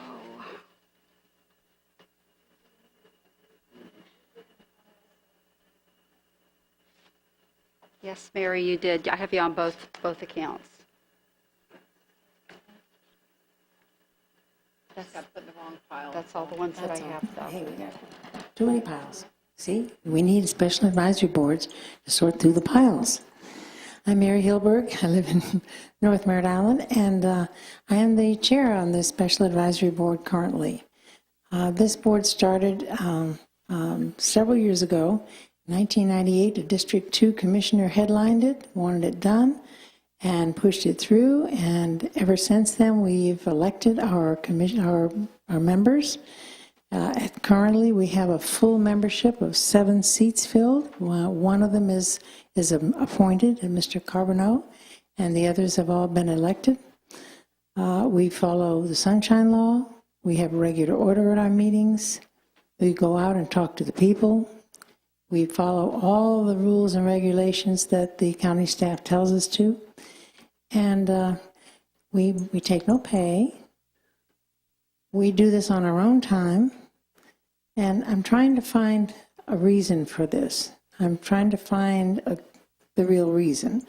If the real reason is money, then I would say I can understand 2 things. One is that you actually mail us the packets for those who don't have computers functioning or can't receive that much information and so forth. So there is a cost of mailing the 6 or 7 packets. Whenever there's a meeting, it's not once a month. The other thing is that you have your 2 staff members come from Vieira or wherever their office is to the Merritt Island complex. And if those are the monetary issues that are driving this, rather than just getting rid of elected people that you don't want, if those are monetary issues that you're really trying to shrink government, then I don't know. I can't speak for the other board members, but myself, I wouldn't mind driving to Viera to have a meeting. And I can't speak for people who can't receive things on big packages on their emails, but I don't know if that's a little bit of postage could possibly be worth losing these community volunteers. It's been said that the closer to the community, closer to the people, the better the government. Well, this is right on the people. I mean, they come in. We have a room that has more people in it usually for our meetings than you do right now, and they speak. And it's an interesting. I'm kind of shocked actually as to why Port St. John and North Merritt Island boards are being looked at this way. And I think we do a very good job and a very fair job. So I would request that you please support these community boards and decline this separate. Thank you. A question? Was that inappropriate? Can I ask you a question, because you're the Certainly. chairperson? Do you know how many members are part of the elected body of the, I don't know, that's why I'm asking you, and if you Let me don't see. know, that's okay. You have 7 members, you have 6 that are elected, 1 that's appointed, correct? Yes, ma'am. Now, do you know how many members are on more than one board in Merritt Island? Like how many are on Myra, how many are on the North Brevard Homeowner Association? Well, let's see. Like who serve on more than one board? No, you're not going to charge me for something. No, you're being asked. No, good. I don't have any money. No, of course not. Let's see. On Myra, we have one person is on Myra, I believe, who also does this. And when you have more than one, what you find is a lot of people they're volunteers. They like to serve the community. They like to get involved. They like to help. So they volunteer, like more than one club, I'm on way too many. And we have one for Myra, and we have on the North Merritt Island board, we have 3, I believe. 3 on the North Merritt Island board out of the 7. I think that's right. 1, 2, 3. I think it's right. Is that right? Right. Okay. And but that's varied from time to time. Sometimes it's less. Sometimes it's more. But usually you have the people that do that. I'm on several other boards too that are not with the county. Would you like to know? I mean, I'm on other boards. No, I'm just curious because I know My husband's on another homeowner board. I mean, the only reason why I asked is because I had a couple of people express that concern that there was, you're getting the opinion of say both the North Merritt Island board, and then you're getting opinion from the district, and we're at the same people are saying the same thing on a couple of boards. Exactly right. Well, that's a fair concern, particularly for an applicant who says, "Hey, I already talked," and they're there. But when in North Merritt Island Homeowners Association, when they talk about an issue for North Merritt Island, I and the other people that are on the board there leave the room, and we stay in the mosquitoes outside in the cold and the hot. We just sit there and roast and get chewed up, waiting for the whole thing to be finished. We don't hear anything that North Merritt Island Board Homeowner Association says, so we won't be infected. Don't you see? So we completely separated, but we are volunteers, and we know a lot about the community, so we can ask good questions that even the P&Z board wouldn't know to ask. And we do a good job. Like I said, if you short of money and you need to save on like sending the staff members down whenever we have a meeting, I think there's 2 of them. I think the meetings are maybe an hour or so. I mean, I don't know what that equals. But you can just email me the packet if you like, and I'll try to print it all out. I don't know if I can do it. And I don't even know if this is feasible or even if it's appropriate for me to ask you, because you do have a board and you do have an elected body that also would have an opinion on it. But what, as far as time, and I mean, would it be crazy or would it be far-fetched for you to be a part of the planning and zoning, or at least be there to, I don't know, as a participant or to be? Well, we go to the planning and zoning and talk to them, and we present it. We present what we know to them. Right. Because with this last Najad thing, we went to them and we presented, because it just changed for us a while back, and maybe it had always been that way, but we thought in lieu of meant instead of. But Wikipedia is wrong. does not mean that. It means if you have one of these, then you can't have the other one or something. It means something different. It doesn't mean instead of. Don't use it that way. I appreciate you. But if there's we could go, and I don't think the Planning and Zoning Board wants us to join them. But I don't mean join them as official members. I But just we meant do, if we there was a go. way to make it more efficient, I was just trying to find some sort of compromise or It solution. isn't really terribly inefficient in that they just, the applicant just comes and explains it to the people that are right there, and then they recommend approval or denial. Or we've also asked them to, like, would you do this or would you do that, like the P&Z did on this last item? Would you have these many houses? Would you adjust to this? Would you only ask EU instead of EU2? I mean, we ask and give them ideas on how we can do it. And if we don't want to deny something, we'll table it for a while and let them come up with another idea. We used to do it with binding development plans, but that doesn't work anymore, because they just don't bind, But I appreciate you answering my questions. Well, any more questions, I'd be glad to answer. You have any questions, Commissioner Tobias? Thanks. No? Okay. Thank you. Thank you. Ma'am, what's your name? I'm sorry. I have you for item 1, but you wanted to speak on this one instead? I had 2 cards in. One was for the Najad and one was for this. Right. I think you put it in for Port St. John, but that's fine. I can just Oh. change it, correct? Yes, ma'am. Go ahead. I'd like to say one thing first, just Sure. a clarification.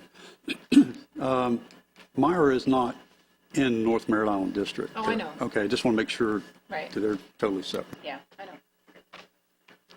Okay, I'm Darlene Hunt, 125 West Crisafulli Road, North Merritt Island. I was one of a few people on North Merritt Island back in 1998 who felt the real need for this North Merritt Island Independent Special District. We talked to our then commissioner, which was Randy O'Brien,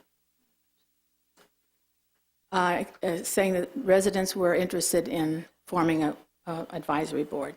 He came and spoke to our association, homeowners association, on August the 17th, and this is a 13-page transcript of all of the discussion that went on with the then commissioner and the people.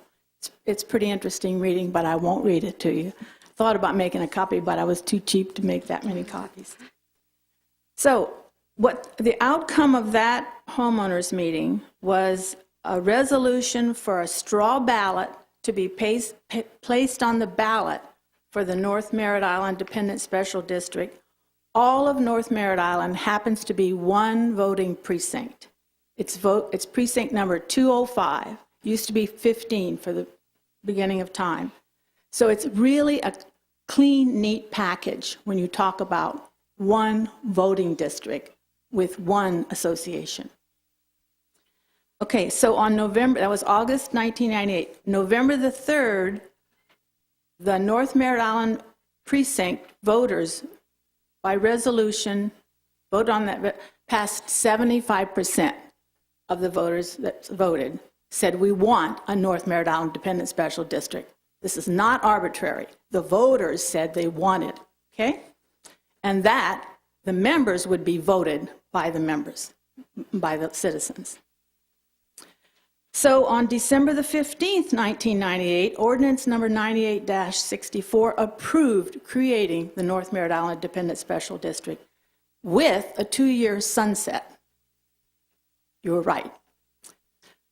So on December the 5th, 2000, ordinance 98-64 was a revised sunset provision to continue the existence of the North Merritt Island. So you were right. It should have been sunsetted. It was approved to not be sunsetted. Okay, then there's lots more. You don't want to know all that stuff.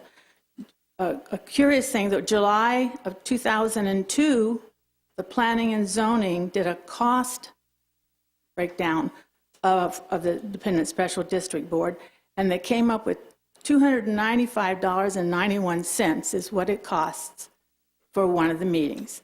And that was a breakdown of mileage, the hours of the staff. It included $33 and something for a sheriff. And I don't know if they still use a sheriff, so it might be less than that without the sheriff. So what do? Okay, they bring government closer to the people that are directly affected by the decisions. They give 7 elected people who live in the area an opportunity to review the zoning requests and give their recommendations to you guys. They give the applicant an opportunity to discuss their requests with local residents before proceeding to the Board of County Commissioners.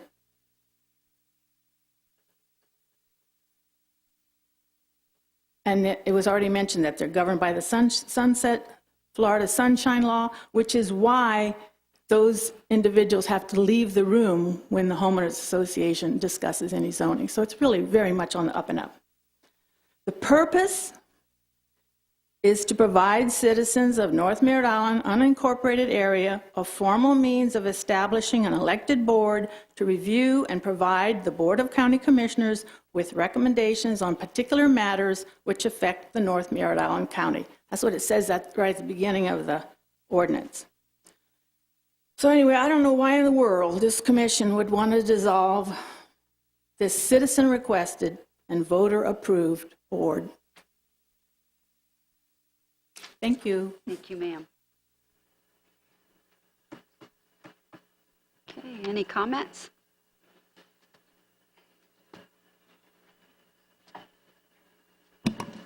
I'll just close on it, and if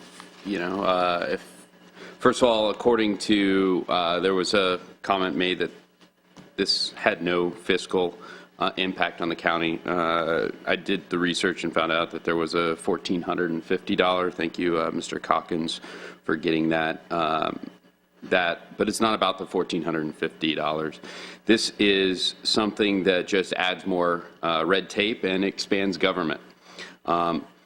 There's talk that that there will be no provisions in place to make sure that applicants are screened in a manner that is conducive to the county. And the reality of the situation, if that was the case and this board was dissolved, all the applicants would have to go through planning and zoning, the exact board where anyone who wanted to do anything outside of North Merritt Island or Port St. John would have to go through. While North Merritt Island is special, while Port St. John is special, so is Satellite Beach.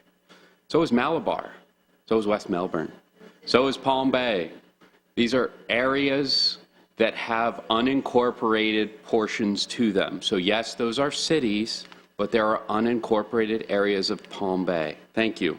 All citizens would still have the opportunity to speak at planning and zoning meetings and this meeting, the same way you are doing right now. And let me tell you what I find the hardest to swallow. You talk about your voice. You wouldn't have a voice.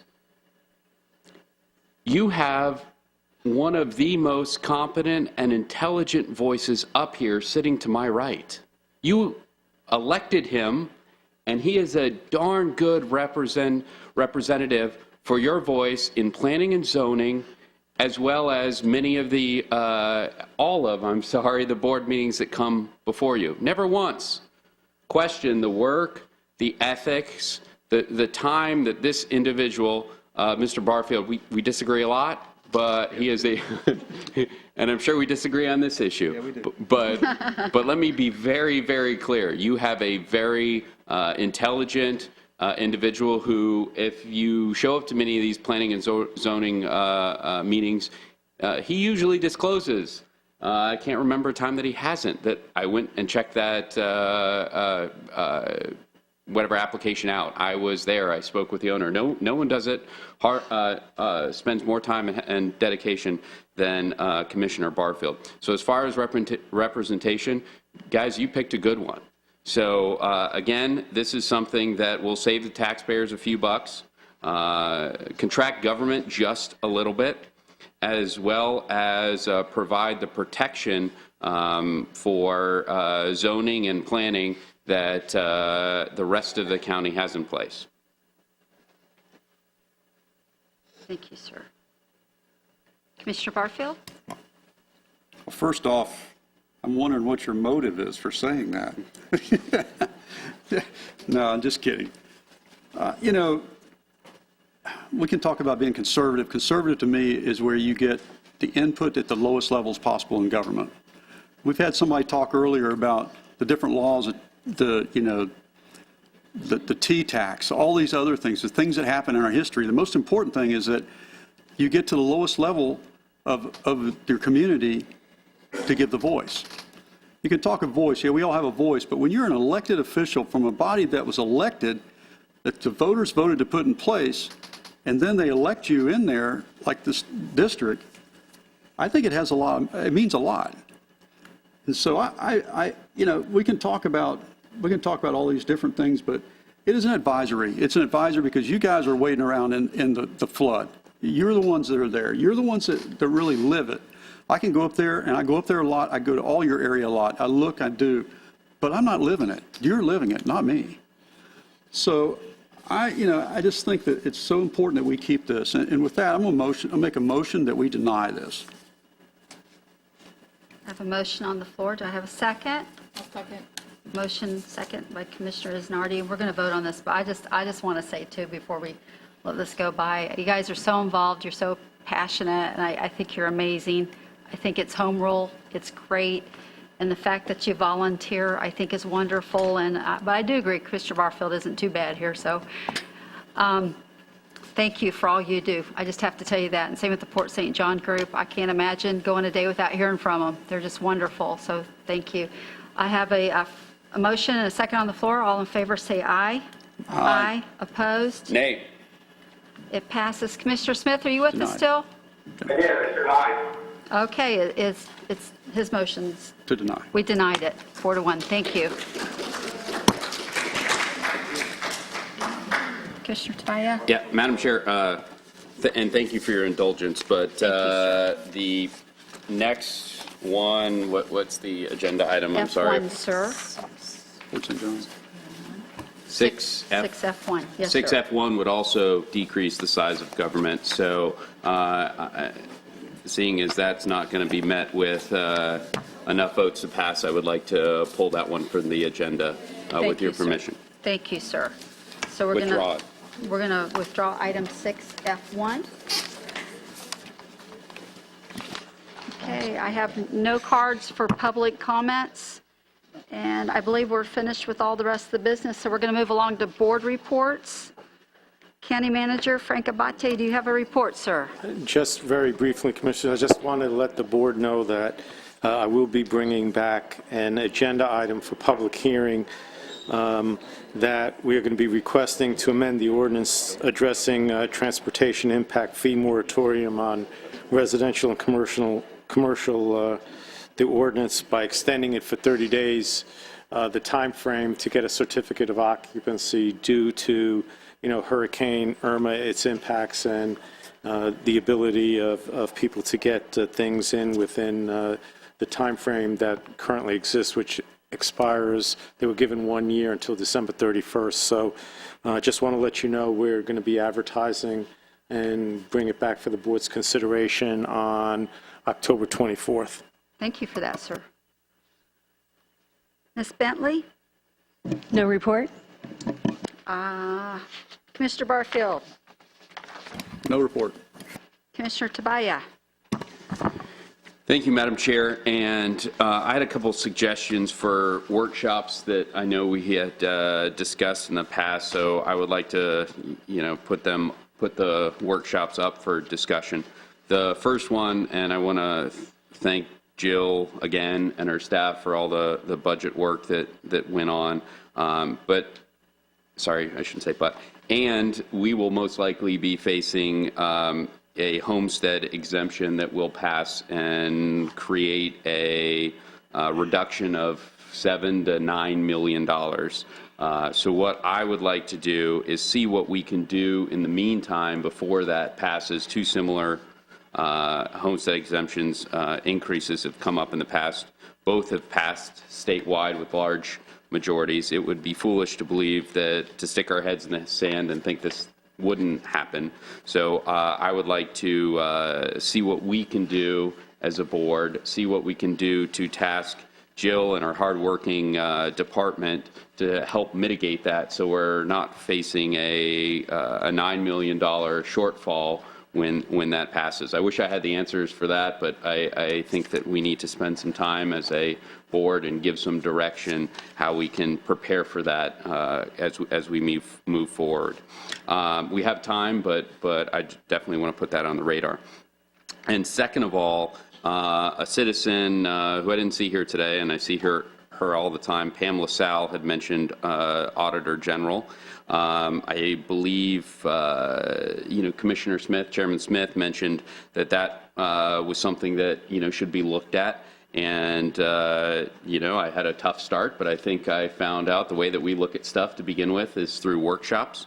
So I would hope that, we can get some support of the board to get at least a workshop where we can explore the idea, work out the kinks, see if this is something that is good for the county, have citizen input, and either decide to move forward or go in a different direction. So those are my two suggestions for workshops as we move forward past the budgetary process. Thank you, sir. Would you be comfortable if we talked about this at next meeting with Commissioner Smith here so we go over calendars? And I think that's a wise idea. thank you, sir. Commissioner Isnardi?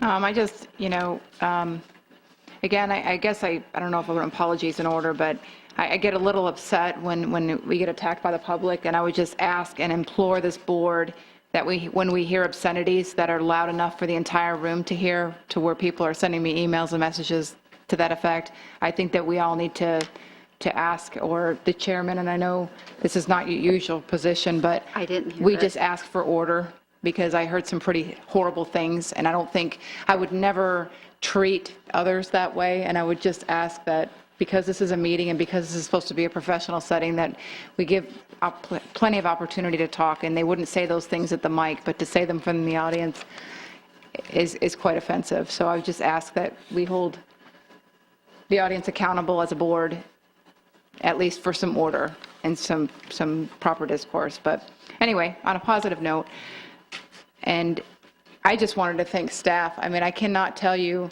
Mr. Abate, how much I have asked your staff to come out with us to properties, to stand with us in the rain. We had Jim Helmer out there, and his engineer Mark and Brian Sorensen, all out there trying to solve and come up with some solutions on this drainage.